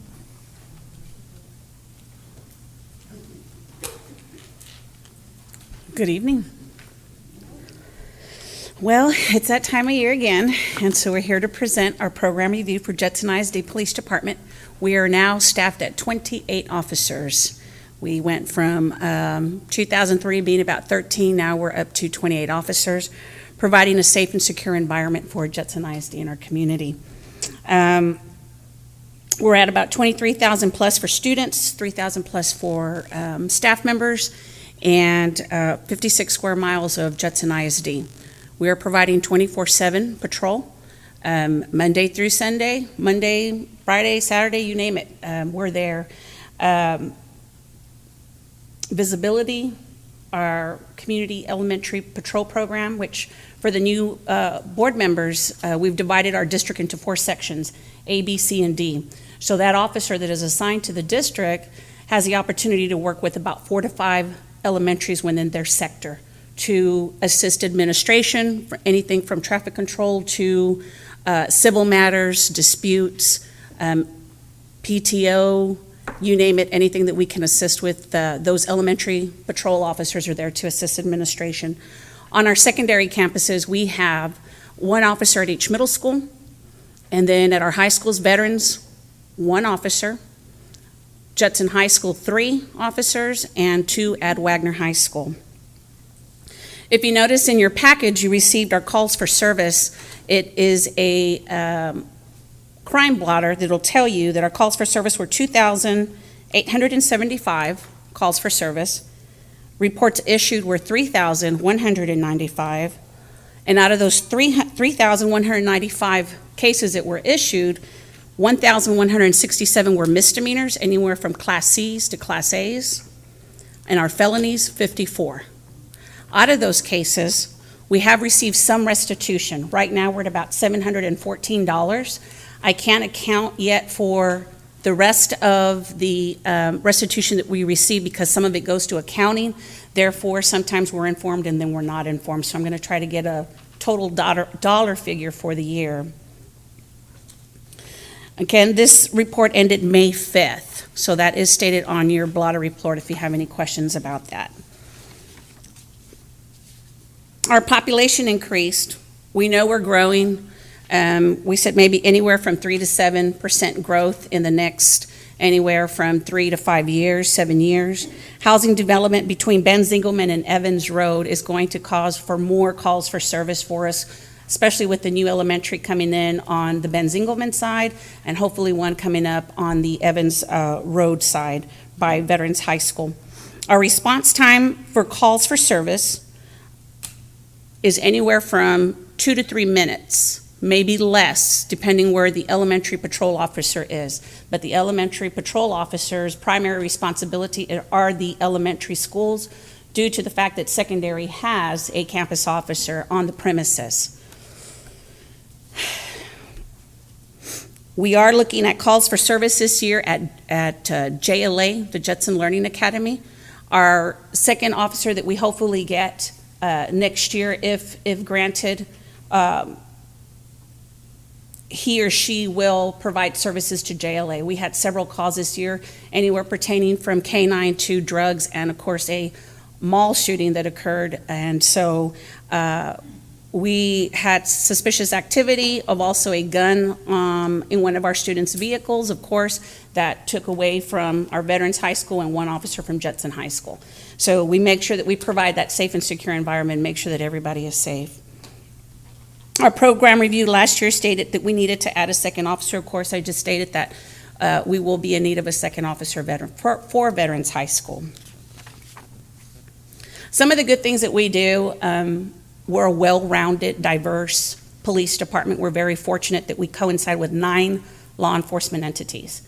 We have great board support, community support, administration support, local law enforcement support. All we have to do is ask, and we pretty much get a helping hand majority of the time. In our 5 middle schools, we teach a program called Gang Resistance Education and Training. The program has been around since 2003. When I started, we introduced a program to Judson Independent School District, and it has carried on for 6th grade curriculum, which consists of 13 lessons, anywhere from goal setting to culture diversity to making good choices, staying away from gangs and staying away from drugs. It is a national program that we have continued to be very successful in teaching our students here at Judson Independent School District. 1,750 students graduated last year. This year we had 1,719. Our instructors, we have 5 Judson ISD police officers that work with either our PE or our health education coordinators. They sit down, they talk with the administrator, and figure out when is going to be the best time to bring in the curriculum so that we don't interfere with any tax testing or STAR testing so that we can succeed in the program. Another great program that we introduced year before last was our Judson ISD Explorers program. It has been a success. With Mr. Acosta and Mrs. Montoya, who are the criminal justice instructors, Judson High School and Wagner High School. Our seniors, juniors, sophomores, and freshmen have had the opportunity to go to state competition, regional competition, and have been very successful and won many awards. The Texas Public Service Association, they were regional first place. They qualified for 14 different events in the state of Texas. And we're talking about explorers from all over the state of Texas, San Antonio, talking about DPS, Border Patrol explorers, I mean, you name it. Our students were successful and they placed at the state level, and they brought home a 3rd place in police report writing, domestic dispute, and the Brain Bowl. So we continue to provide support to both high schools for the criminal justice program and our Explorers program. One other thing that I did not mention in our plan was our program review is we were able to establish this semester at the last minute a audit team with Mr. Joe Gonzalez in Student Services. This audit team has allowed us to assign 4 officers to his team with his staff to monitor security, doors, alarms, fire drills, weather drills, you name it. We go into these schools and we're wearing civilian clothes. They don't recognize us as police officers. So we're checking to see if we're asked questions, if we have ID on us, if they're gonna escort us to the office, because it all reflects on our security audit report through the Texas School Safety Center. And if we don't pass that, that's not good. And so therefore, we partnered with Student Services this year, and we were able to provide 4 officers to assist Mr. Gonzalez any time of the day, 24/7, sometimes at night, sometimes very early in the morning. And majority of the time, the report has been pretty good. So thank you. Any questions? Thank you, Chief Ramon. I noticed that you did not mention this dispatch council. Dispatch council. On page 7, do you have what we have? I probably. On the increased district initiative implementation timeline. You have program review. Yes. Okay. That is something for, if I may, program review. Last year, we talked about a second officer and then a proposal during the bond, because we are growing so much that we were talking about a dispatch council, which definitely will cost, so we don't know if we're gonna be part of a bond or not. It was talk that we had discussion about, and we wanted to provide our own dispatch service, 24/7. And this year, next year, it's something that we did discuss. It's something that I threw in there, not sure if it was gonna be mentioned or not, but it would have to be, of course, new employees, 7 employees, to provide the 24/7 for fire and alarm services, which we would overtake instead of having to pay fees that we pay alarm companies every year to service our fire and burglar alarms. It's a pretty long, lengthy discussion, but it is in our plan.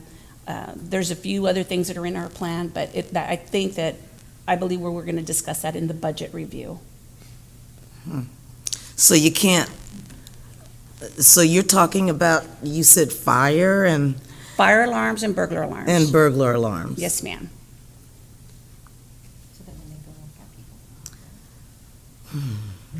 So that's not something that could be the other cities that have dispatches? What happens We could contract with them for that? and we do contract, and in the long run, it's a plan to save money in the long run so that we can do it ourselves, because we're a growing agency. I don't think we're going to stop growing at all. But it was an idea, it was a plan, it was discussion. It's something that I hope that maybe we can get involved in, maybe another bond package somewhere down the line. But we're talking also from transportation communications to upgrading radios. I mean, you name it, we get the best of the best, and the next thing you know, we're having to go another year or two, and they're telling us, well, now you got to fit into LCRA and Daily Wells, and you're going to have to upgrade your packages. So we try our best to keep on top of things. And like I said, it was discussion about maybe somewhere down the line, putting in a dispatch council so that we can monitor, help save money in the long run, to monitor our own burglar and fire alarms. Could you let us know what other school districts our size have these dispatch councils already? Yes, ma'am. I give you one right off the top of my head. Yes, ma'am. Harlandale ISD has their own. Harlandale is one of them. Okay. Would they be comparable to our size district? We've already outgrown Harlandale. According to the numbers, some of the research that I've done, Northside, Northeast monitor their own. In fact, we've been networking with them because San Antonio Fire Department is requesting a policy in place if you're going to monitor your own fire alarms. So there is a standard operation procedure that we do have to have. So we've all kind of been picking each other's brains on protocol, et cetera, on what we would need to do if we were to establish our own dispatch council with monitoring our own fire and burglar alarms. Thank you, Chief. You're welcome. And thank you to all your officers for the security that you give us. Thank you. I'll let them know. I have a quick question. I think your Explorers program is awesome, and I think we recognized them a couple of months ago, because they all look like police officers, but they were just very young. And I noticed right now we only have Judson and Wagner. Are we looking at having that same program at Veterans? We were asked last year because there was a parent who was interested in the program, and we told them absolutely that they could join the program. It's nothing that we set aside from anybody or discourage anybody from not joining. The parent decided not to enroll the child in the program because actually the Explorers program runs through the Boy Scouts of America. It's a chapter. And so therefore, anybody can get, any from 9th to 12th grade, any one of those children in Judson ISD can be involved in the program. Actually, we have one that's SAPD and Judson. So it's an excellent opportunity, and like I said, they get to build leadership skills and network with others around the state of Texas, and it's an excellent program. So are we looking at having it at Veterans? It depends if they're going to have a criminal justice program. If they don't, we still offer the opportunity. We let the administration know that if there's any student that is interested in the program, as we did with Mr. McFalls for JECA, that they are allowed to join the program for competitions, et cetera. Okay, thank you.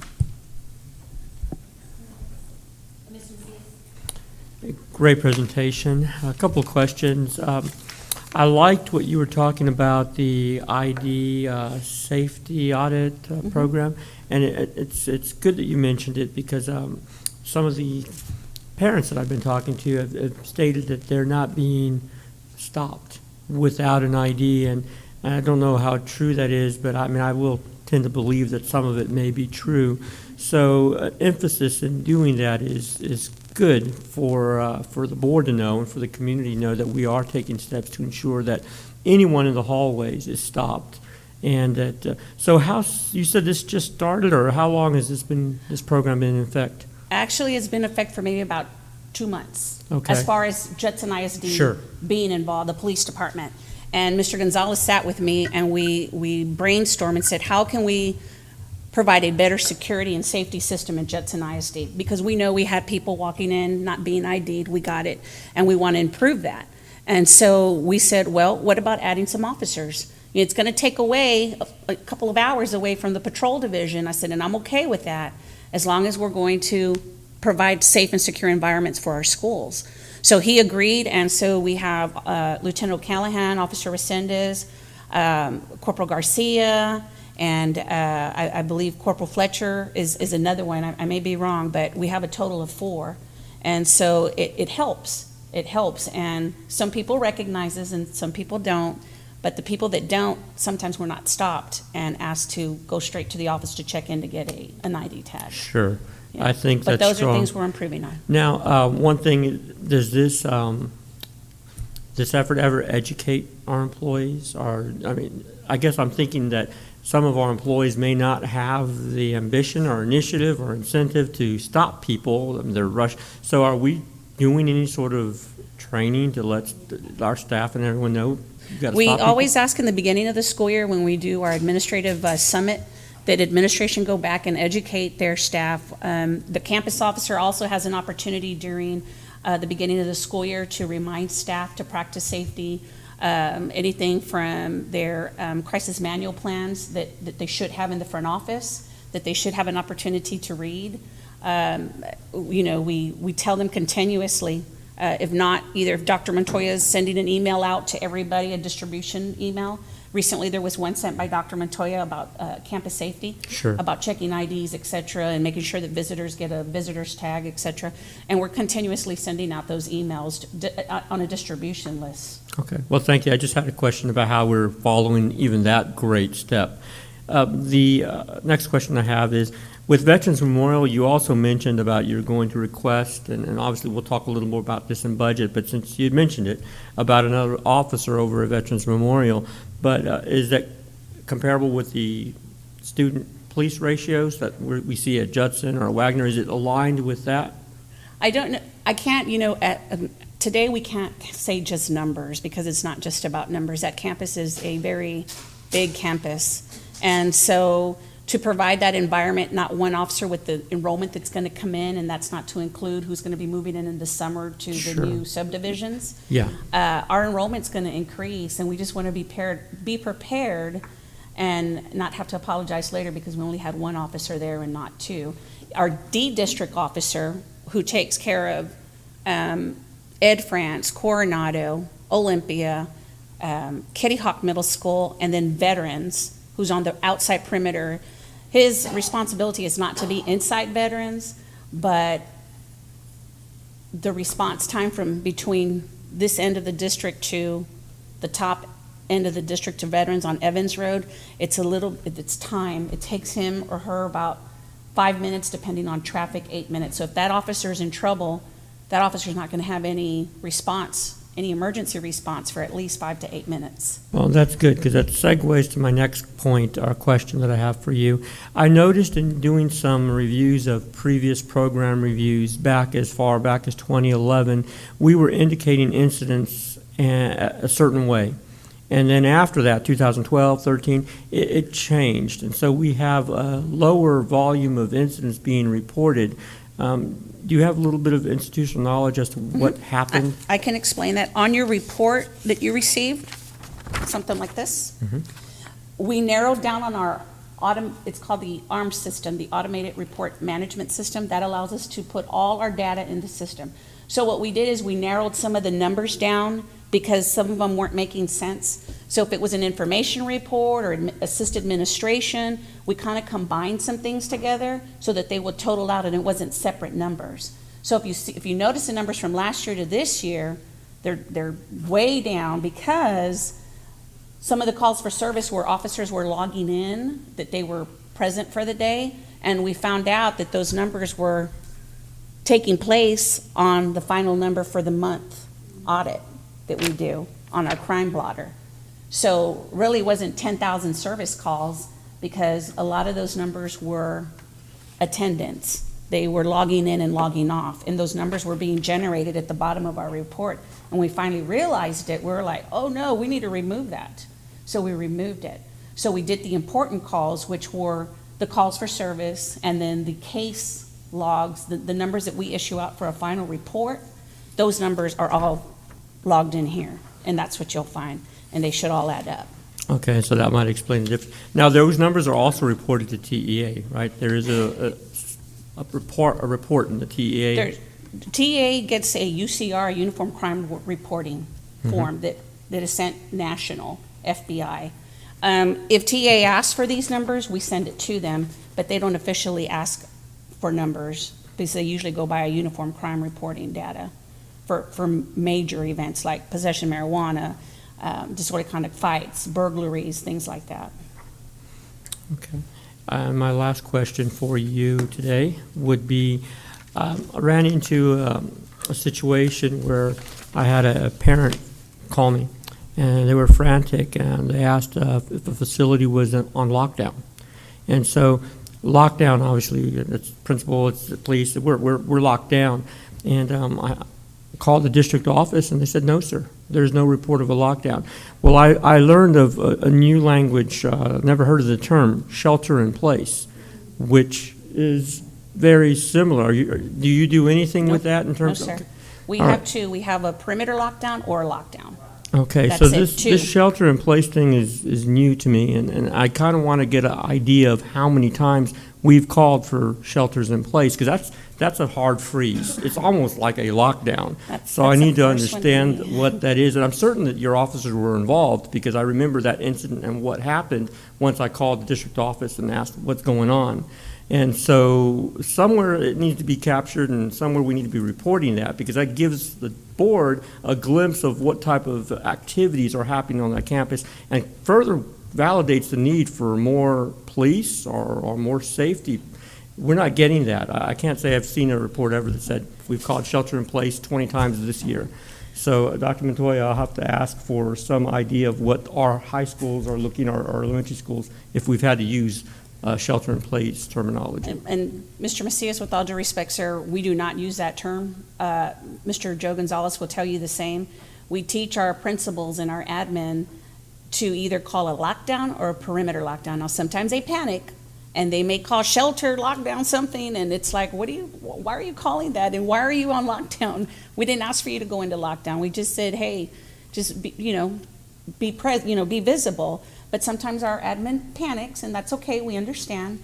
And then we correct the issue, and we talk with them, and we tell them, hey, look, this shouldn't have happened, and then district office is getting the calls, and parents are calling, and then either an email or a letter has to be sent out to the parents for correction, or what took place. But shelter, we never do that. It's either perimeter or lockdown. All right, well, I'll follow up, and thank you for that. Yes, sir.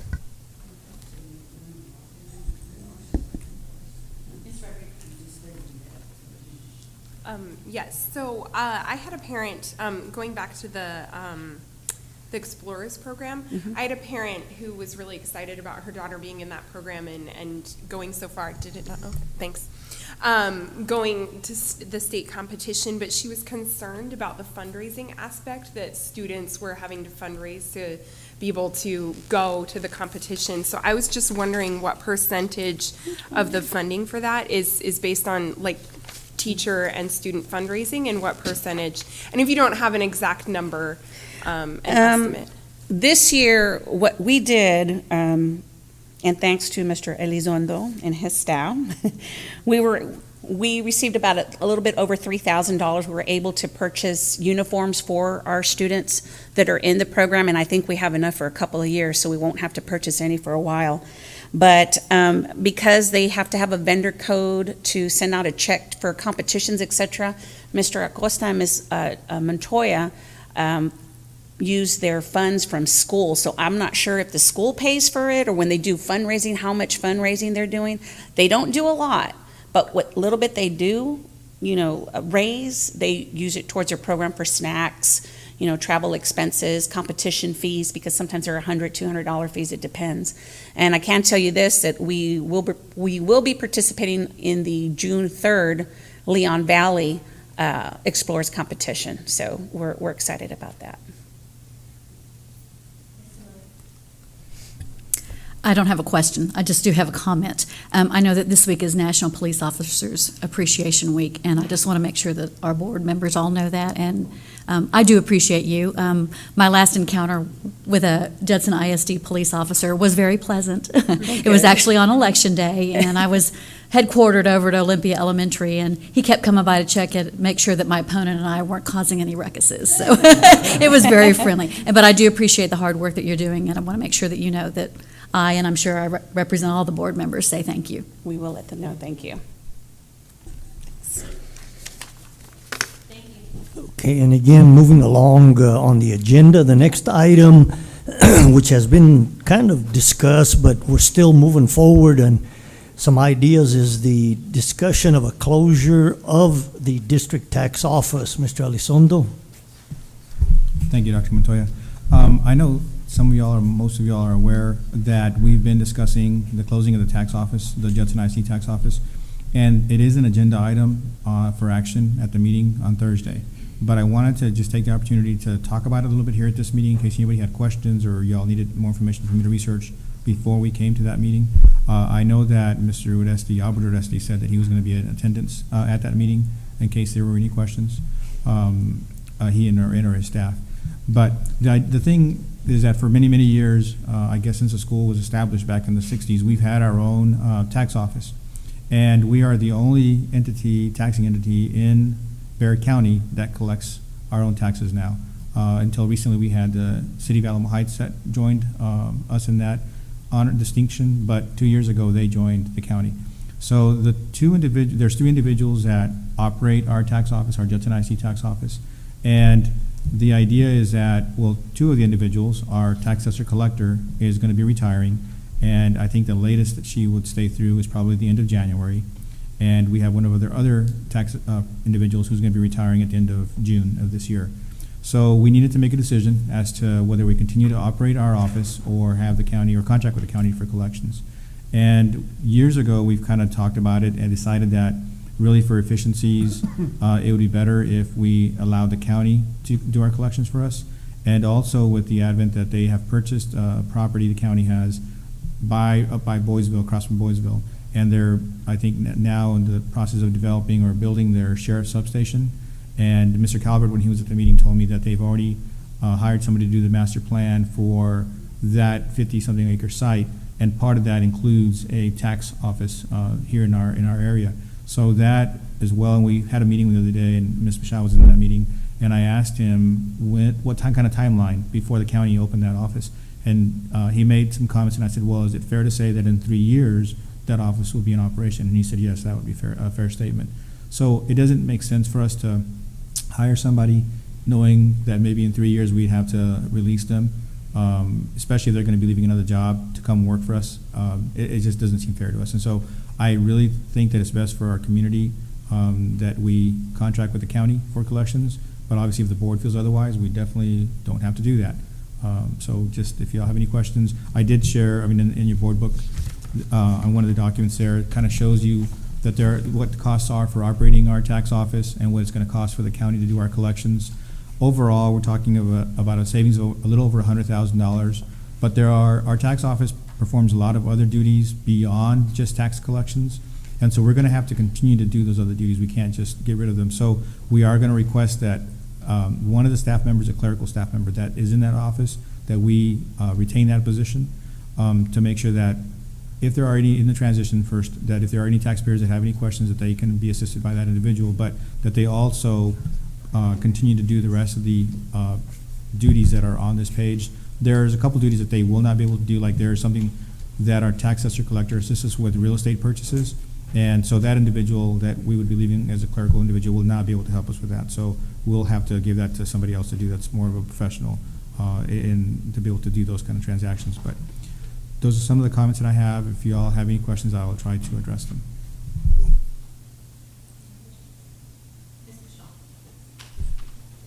Much, Mr. What I'd like to know is, and just for the board, I'm on page 81. I'm looking where you have a school district value audit contract. How much is that contract? Well, it's an interesting question. What has happened in the past is that, I'm going to give you a little bit of history. There was a gentleman named Rastan Kavusi who has worked in this area, and he would charge a percentage to do these value audits. And what that is whenever the appraisal district submits a value to the state comptroller, and they disagree with the values and say, no, we're not going to certify that value because we think it's wrong and it should be higher or lower. Mm-hmm. Usually they think it should be higher. Then we have to submit paperwork to them proving that the value is correct so that they can certify our values, because then we have to get state funding and it's based on those values. Well, he would always charge a commission, and so we never hired him. So we would always ask Ms. Ganger, our tax assessor collector, to work on this, and she did. And so we would, and in his commission, it would equate to several hundreds of thousands of dollars. Wow. Had we hired him. So she would do this work. And so now with the new Bexar County Appraisal District, Micah Mesquita, he has taken on the responsibility and said, you know what, these are our values. We're certifying these values and we should defend them if there's a problem, not the school district, not our taxing entities. And so that has kind of moved in that direction. So that's one value audit that we are not gonna have to do because they'll take care of it. But there's another one that, if you'll recall, like when we had the JW Marriott that contested their values. Oh, yes. And so then we have to file with the state, we have X number of years to say, hey, we've had all these value reductions and we need to have our values adjusted, our certified values that were older values, like right now we're working on 2012. So that they can give us an adjustment for those and give us more state monies. Those particular ones, we will have to hire somebody, and right now the outfit that's doing those are Moak and Casey out of Austin. There's a gentleman named Joe Wisnowski who used to work for the agency who does those, and so they'll charge a fee to do that. And right now, those fees, it depends really on how involved it's going to be. So I estimated that for the work that we would need to contract out for that, as well as some other things like the truth and taxation statements and things like that they have to prepare, we're talking about probably $40,000 to $45,000 a year as an estimate. So even with doing those services and continuing that one clerical position, we're still looking at a savings of, it's not a lot, but $30,000 to $40,000, but it's still $30,000 to $40,000 Of savings? Yes, for operating, for moving the office from our collections to the county. Okay. And, you know, it would be to our benefit that we don't, in the event that you said that there are 2 people that are going to retire, but in the event that that changed, we certainly could place those people somewhere else in the district, couldn't we, to keep our folks? It would be difficult. However, I will tell you that one of the individuals has already submitted their paperwork telling us that they're leaving June 30th, so we know that's a definite. That's the clerical individual. And the tax assessor collector, she's only here today because I haven't let her walk away. Otherwise, she would have left already. So, and I appreciate that from her. But so she's telling me that the latest she wants to stay is to the end of January. But if we tell her she's good to go, you know, October, November, then she will gladly say adios and walk on.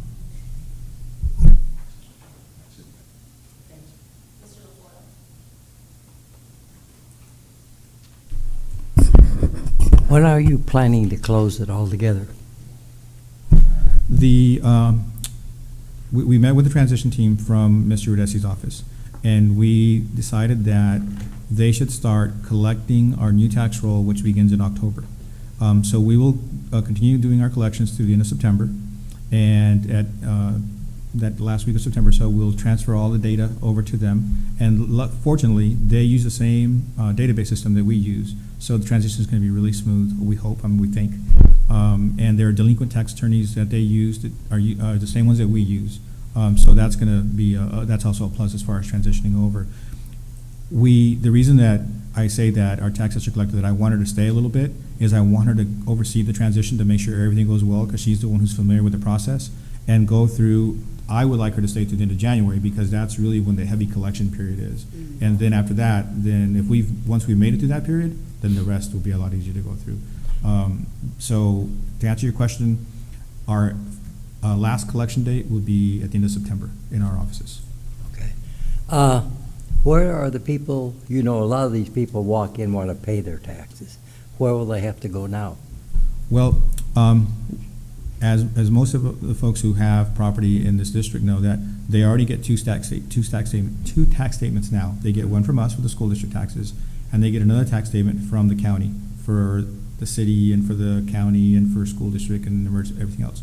So all that's going to happen is that that bill that they get from the county will be larger now, for a larger amount of money, because it's going to list Judson ISD as one of the taxing entities they're going to be paying, and they will be no longer paying us. So if somebody wanted to go I would presume they're doing that now, the nearest location would be on Nacogdoches until they build the station out here. But I don't know if they're doing that. I mean, they may just be mailing it in now, and they'll just continue to add ours to it. I'm not sure, to be honest with you. But the nearest tax office is the one on Nacogdoches to our location. You say our savings is going to be about $30,000? Not including air conditioning and space, and I'm talking about just, just talking about personnel and the operating budget. If you consider the space that they occupy and do all that thing, it gets to be a different number. It gets a little bit higher than that. I'm looking at the convenience for the older bunch of people in our district, that they got to go down to Nacogdoches. They probably don't know where their office is in the first place. And convenience-wise, $30,000 is nothing as far as giving them convenience to walk in and talk to a person. I agree with you. However, the only thing I would say back to that or respond to that is they're paying the county bill somehow now, because we don't collect for the county. So they have to pay that bill separately. So I don't know how they're doing that, if they're walking into another office and paying it, or if they're just sending a check in the mail. I'm not sure. So you're right, they won't be able to come to Judson ISD and talk to a person here and pay their Judson ISD taxes, but they will do exactly whatever it is that they're doing and have been doing for the Barrett County portion of the bill. Somebody in the background said, mail it in. A lot of people don't want to mail it in. They want to talk to somebody and present the money to them. Well, they'll be able to with the office being much closer. If it gets there, but how long is that going to be before it gets here? But if they're taking their county taxes to the office, they pay How are they school paying taxes the those? same place. It's a different deal. It's the same You don't place. understand. I'm a real estate agent. These people have lived in this district all their life. They have come to Judson to pay their taxes, cash, right there on the line, or a check. That is a convenience for our people in the area. So how do they pay their county tax? I don't know, but I know how they pay their Judson taxes. And being an agent, you should know that convenience for people is the main thing. They look at a house. Look at a house that's back in the corner over there, it ain't convenient for them. They want the house over here. But when it So comes to convenience, taxes, they mail for the it in. older bunch of people, convenience is what we're looking And I for. do want to say, just as, and I'm sorry, Mr. Messias, I didn't mean to, I saw you on my peripheral vision when you raised your hand there. That individual that we're going to be, that position that we're going to be maintaining, although she will not be able to collect taxes, because we will not do that, not take any more hard money, we will be there, she will be there to answer questions about any exemptions that somebody may have a question about. She'll have paperwork there, so if somebody wants to know about a homestead exemption or a disabled veteran exemption, she will be able to assist them with that until the county opens their office, and then we'll just transfer them. I'm just worried about convenience for the people of Judson. No, I understand. I agreed. Yeah, I was unaware that our tax assessor was nearing retirement, which that does kind of change things a bit in terms of our strategy, but I do like the fact that we will have someone in place to do other duties as assigned in terms of this list. And so, did I hear you correct? We'll go as far as January on this, or October? The last day that we will accept money in our office will be the end of September. End After of that, September. it'll all go handled through the county. Okay, and this facility that Bear County is putting will not be up for 3 years? According to the information that that Tommy Calvert gave us at one of the meetings we had recently, that's correct. That he said that within 3 years, he felt the office would be opened. Well, I guess we'll talk about this a little more on our board meeting. Thank you.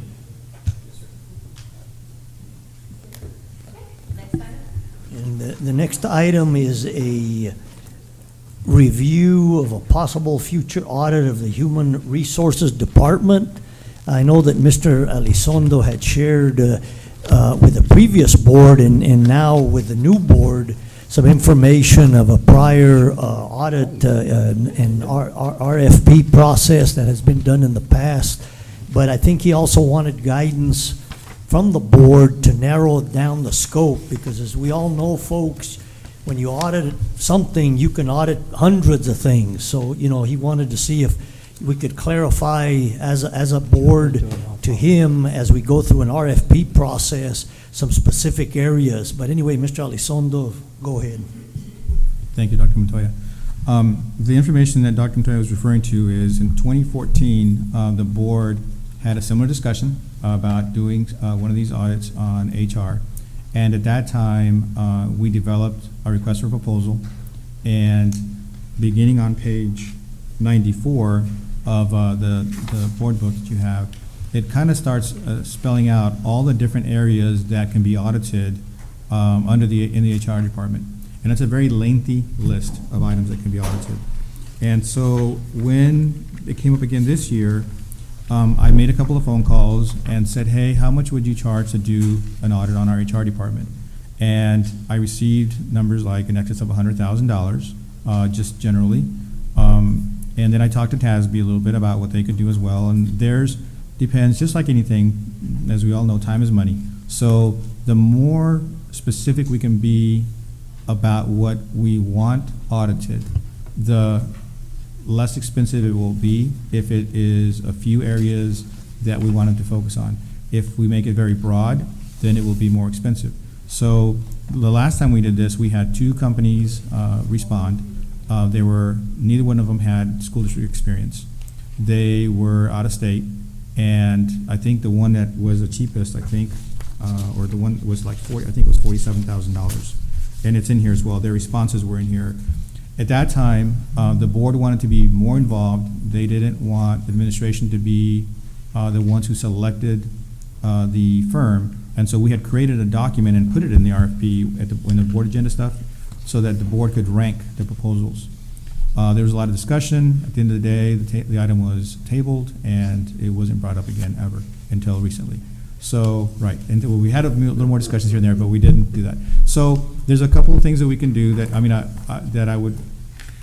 we definitely need your assistance and your guidance, because we want to make sure that if you want us to audit the department, that we audit the areas that you're interested in. We can do this solicitation just like it is. We can make some modifications to it, making it a lot smaller in scope. We can reach out to TASB. We can reach out to TASBO and asked them what they would charge to do a review. As you all know, TASBO just did one recently of the Transportation Department and the Maintenance Department, and they also have folks that can do one in the HR area. And TASB, as you all know, does reviews of the HR area. So it's up to the board to give us some guidance as to, with one of those organizations, will that work? And if so, what kind of areas specifically do you want? And if not, we can definitely send out an RFP and let anybody in the public vote on it, bid on it as well. We just need to be a little bit, I think, give them a little clear direction of what it is exactly that we're wanting from them. Go ahead. Thank you, Mr. Elizondo. Dr. Montoya. If I recollect, it was in January when we had discussion on this, and we had the unanimous board decision to move forward with an audit based on some concerns. The scope of the project was still in question at the time because we had several board members that had concerns in different areas. So the first step would be to identify who would do it. The who then would sit down with board members and get a list compiled of what those concerns were. And again, this is just how I was envisioning it. And then at that point, we as a board then would come together and say, okay, these are the list A, B, C, all the way down. And then let's go ahead and start a plan, an audit plan. Once that audit plan goes in, then we would obviously start negotiating costs because we don't even know what all of our input would be at this point. So I'm glad you were very thorough. Everything and anything you put in here is in here, but that obviously does change the potential cost. I do know that Dr. Montoya can initiate a project under $50,000 and call on somebody that specializes in that just to start the process. And if we need to go outside and bring bigger guns, we could do that too. But at this point, my expectation was we need to get that audit plan first. And then that would help us because then we can put that audit plan out there if we want someone else to come in or if we allow this individual, whoever it is that does the initial startup, to do the work. I do know that TASB can do an audit plan. I know there are consultants out there that have an expertise in HR auditing. So essentially that was my expectation. I know that the directive was let's get this audit started, but it's just taken some time. And so we're here now and we have a brand new board, new board members I should say, who may need to study this a little more as well, but it still doesn't diminish the fact that we can start this in a smaller scale without having to go full out like this, because I will tell you it's pretty extensive, and we may not need it to be this extensive. And just to reiterate some of my initial concerns, just for discussion here, I was concerned about staffing ratios. I was concerned about our turnover rate. I was concerned about why employees are leaving. The auditor essentially could find out why employees left if he develops rapport with them and get an idea of not why they left, but the question I would want him to ask is, what could we have done to keep you? And at that point, you get some feedback that the board can now analyze. And so those are three areas that I'm greatly concerned with that I think would help us understand how to address our turnover issue. And I'm certain that my colleagues have other questions that can, and so we just start that list. But if we need to give you that list, then certainly we can funnel that to Dr. Montoya with what we think needs to be on there, and I'll put my 3 or 4 items on there and start that way. But naturally, that's what my expectation would be. So obviously would love to hear from my colleagues on this. Thank you. First of all, Mr. Elizondo, what is a forensic audit? You know, I've heard the terminology, especially in a couple of other school districts that have done, but I'm not even going to try to answer because I don't know. Okay. I would have to Would you do a little find bit of that out, research. please? We definitely can. Yes, ma'am. And this is so involved that I'd like to know, this is the result of the audit that was done in 2014, this was, okay, this is the RFP. So there was an audit that was done in 2014-15. No, this is just the RFP. Oh, Now- okay. Now, before that, right before this happened, we did have a review done by TASB with a lot of recommendations. So there's a report that is from around that time period Okay. of what they came in and did and what they recommended, some of the changes that should occur at that time, which we could definitely share with the board because we have that report Yeah, still. I'd like to know what came out of the audit before. Sure. And can this be like narrowed down into bullet points or something? Because it's just too much to, can we get bullet points of this? Of this scope of work? I think that's what he's asking for, is for us to narrow down what our scope of work is. Maybe we need to, Dr. Montoya, have a special meeting just for that, to discuss this. Maybe. And really, this document, that's exactly what they are. All these are bullet points that kind of tell you which areas, are available. And this is not even an all-inclusive list. This is just what we went out there and thought, okay, these are some of the things that we can share with the board. I mean, if you go out and you start doing some internet searches on audits of the HR departments, you will find even areas that are not listed here. And there's different types. Is it a compliance audit? Are you trying to make sure that you're complying with federal and state, regulations? And then sometimes they'll tell you that if you're trying to do a compliance audit, that sometimes it's not good, that it should be just done by an attorney, because then you want to protect the findings in case they find something. And those are really things like, more like federal requirements. You don't want it to be available for public information because then it may expose the school district. There's a lot of those kind of things. Now, the things that y'all are talking about, we're looking about retention. How can we retain employees? That's not necessarily something that an attorney needs to do. And that's something that, and actually Mr. Garcia, at the next budget meeting, he has compiled some of the data that y'all were asking for about why do people leave, what are the reasons. So he has that, so he has percentages. And I think one of the leading fears, and correct me if I'm wrong, Mr. Macias, or leading concern was that when they were looking at those TAPER reports and comparing our school district with other school districts, that we had a higher turnover rate Right. than some of the other districts. So we need to explain how those TAPER report statistics were collected and what they mean, what data went into compiling that. So when you're looking at those, okay, how did the TA come up with these numbers? And then we can give you more detailed information about, well, we had this number of people that retired, and this is the percentage of that. So as far as TA is concerned, that number's in the turnover rate, but we can tell you specifically how many people retired and what percentage makes of that. So you can start getting a better idea as did they leave for medical reasons, did they leave for retirement, did they, why did these people leave?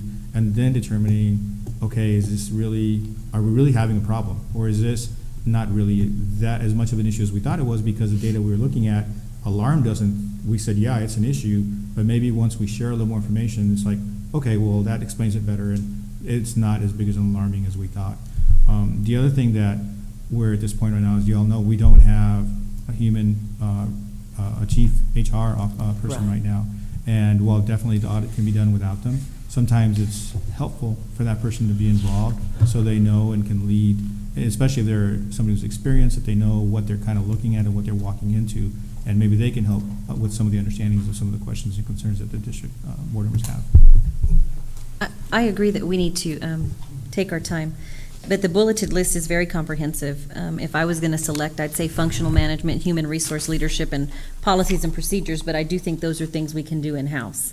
I mean, and one thing I do think that the board needs to see is our exit form, so that everyone understands already what we ask and what we've been asking for many, many years. So that way we understand, oh, we're already asking our employees that, and I know you probably have that information. And then I agree, Mr. Elizondo, we are in transition. So I think when we first brought up the audit, we had a very different human resource department. And so now we have an opening that we're still trying to fill. And so I do think taking time and doing it right is going to be very important.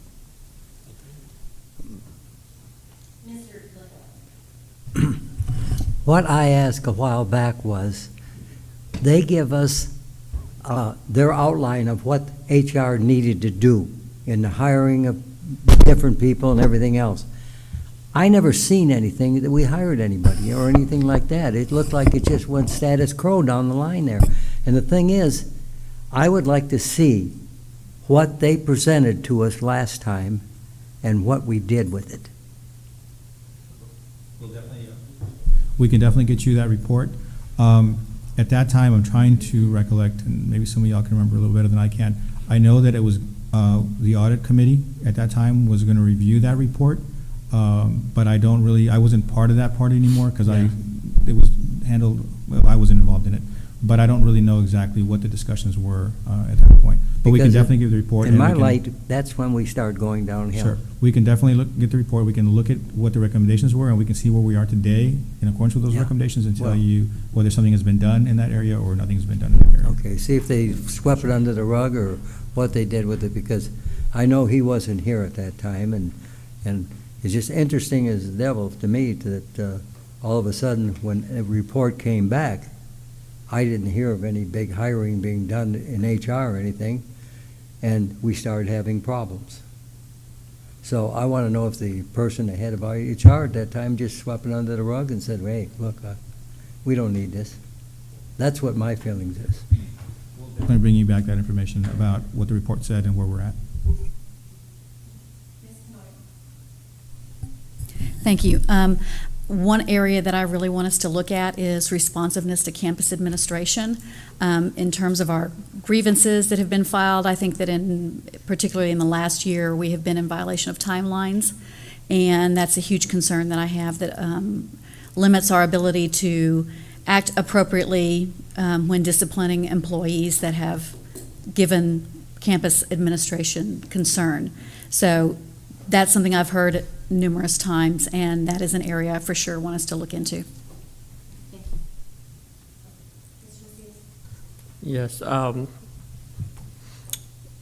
know that you mentioned exit interviews, Dr. Salinas, but I do, again, believe that many of those exit interviews aren't candid. And so I've seen the form, and the form is appropriate, but I mean, we want candidness. So the expectation of an auditor is that the input would be anonymous. So whoever's providing the input in this, let's find 50 employees that exited over the last year or two, getting candid input on what we could have done to keep them. Very different question about exiting and qualifying for why they've exited. Very different type of analysis. So that is still something of interest to me. And I looked further at some of my notes for the purpose for this. Doing an analytics on stipends, in addition to staffing allocations, I mentioned that earlier. And then, of course, job descriptions and doing sort of some alignment with other job descriptions. I am very sensitive that our administration does not have an infinite amount of time to do all of this. And if we did it in-house, they would get stuck doing all of that stuff. And so we need someone else to come in and do that type of assessment for us. And then, of course, the turnover rate. Last year wasn't the only year that we were higher than the state average. We've been higher than the state average for 4 consecutive years. And I bet you if I go further, we've probably been higher longer than that. So that tells me we have some leaks somewhere, and we need to plug them up. We need to find out why it's happening and address it. So we just need to bring someone in. And so the other part of why I thought the audit was going to be effective, and I still believe it will be, is that the auditor would work with the board. And so the last study that was conducted, they worked only with administration. The board didn't get any input in what was analyzed or what was, this is different. And we made sure that when we made this request, that they would talk to the board in terms of getting that back and forth. And the last thing I'll state is I would like a random audit of our personnel reports. I hear many a times there's missing data in these reports. So naturally there's an issue with protocol and processes. And we need to catch that before it gets worse. So if we start that process, it'll make us better. So when we have the new HR leader, which, by the way, we have an interim leader to kind of keep things together, we're in a better position. So we just need to do a better job. And clearly the numbers will validate that we have some weaknesses. So, and I'm sorry, I don't want to leave the subject. I know that I'd like to leave the subject, but I don't want to because I'm afraid we're going to be back here again saying, okay, Mr. Elizondo, it's been 3 months, nothing's been done, because I really don't, we had some discussion, but I don't really still have clear guidance as to what we want. Do we want to just call TASB and say, hey, we want you to come do some work, come meet with the board, they're going to give you some direction as to what they're looking for, and keep it under $50,000? Do we want to, I mean, I want to do what y'all, I want to accomplish what y'all like, but I need a little more guidance to be able to get there so I can know how to get us there. I, for one, would be satisfied with TASB. I have a lot of faith in their work. I don't want to hinder the process because that's exactly what this is doing. It's stalling, and you have questions. And mind you, I'm not an expert internal audit person. I mean, I've never done one myself. But I certainly know there's information that can be derived from it. I would be satisfied if we ended up contacting TASB, saying, hey, get your big guns over here and let's talk about with the board what we need to do and develop that audit plan. We can't do anything without a plan. So we certainly need a first step with an audit plan before we move forward. I think TASB's a great option after we hire a human resources person. So, Just very quickly, because I know we're getting to at the end here. I came from another district where, Ms. Pichelle, we did a forensic audit, cost about $300,000, and it's very interesting. There were 5 bidding companies, and the company that got it was ex-FBI agents that had done big cases all over the world, including the Oklahoma bombing. They're retired. But the basic premise behind a forensic audit, the assumption is that something illegal has occurred. In one sentence, either a person, a department, a group, that is the assumption. And so they literally focus from that angle, and they get into everything: computers, interviews, ex-employees, present employees, community people. I mean, it is very, very extensive, but the basic, but it's a very precise, and there's a little bit of an assumption that something is awry somewhere, and that's where it kind of goes. But enough said on. Thank you. Well, I'm not sure that we've given Mr. Elizondo clear. I don't agree with your recommendation of waiting for an HR director. So I know we're not voting on this, but Mr. Elizondo has asked for clear direction. My thing is we can still develop an audit plan with TASB if we know we're going to go that direction, and perhaps wait when we get someone in place. Dr. Montoya, what is your timeline for having an HR director? We should be able to probably come here at one of the budget meetings, because we have, normally you post 10 days. We have posted almost 6 to 8 weeks, and the quality of candidates in there, and there's a lot of issues, but I think we're narrowing it down to a good possible recommendation. So probably at one of the upcoming budget meetings before the next June regular board meeting. So we can speed up that piece. Well, and just in respect to the previous board's will, which was 6-0 to move forward with an audit, we move forward with an audit. I mean, this is something that, Dr. Salinas, if you want to put back on the agenda to rescind that, we certainly can debate that. But the board directive was we want an audit. And so there's no reason we should stall and wait for an HR director. Again, that's just my humble opinion. So absent of that, we need a direction for Mr. Elizondo. My recommendation is we just continue moving forward per that vote in January that requested the audit. And so we get an audit plan, we call TASB, and we start the process.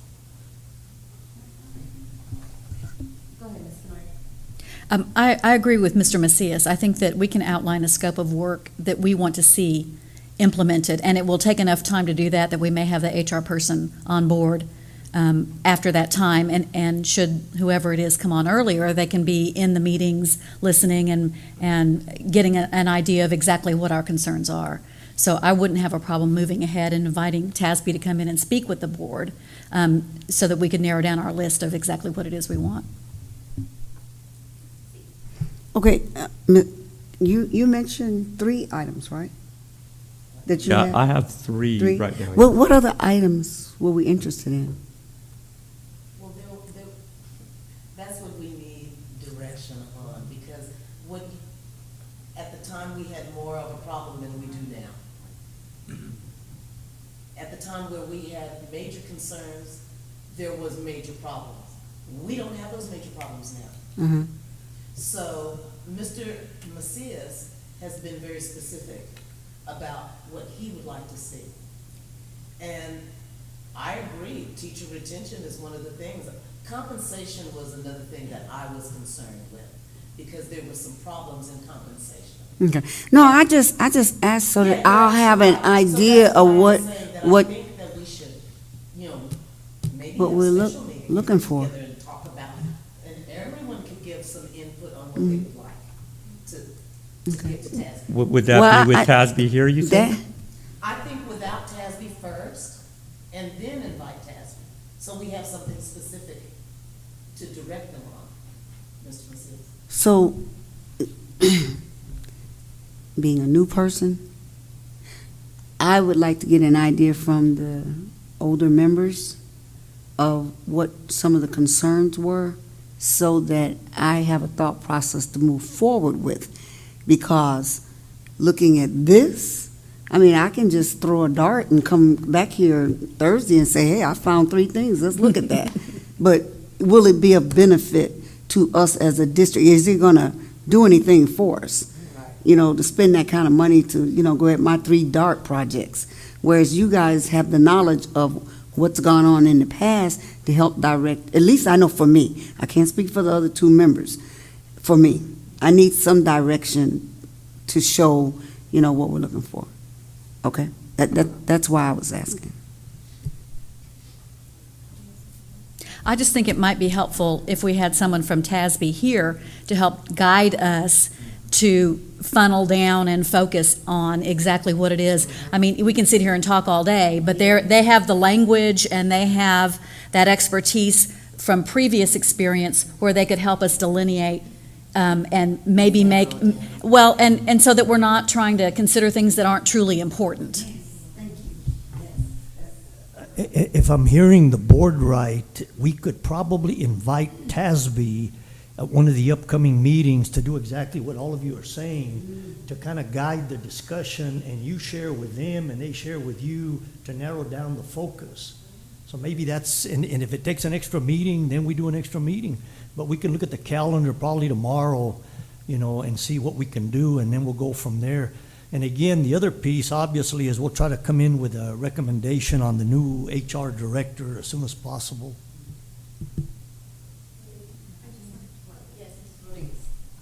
Having worked as a teacher at a school that was audited from an HR department, I think it can be framed as a threat, like it can feel threatening, but it can also contribute to teacher morale and retention if they see that action is then taken as a result of the audit. So I think those are the 2 things that I'm trying to hold in my mind as I consider this, acknowledging that I don't know, like Ms. Eaton, the history behind why this was called for.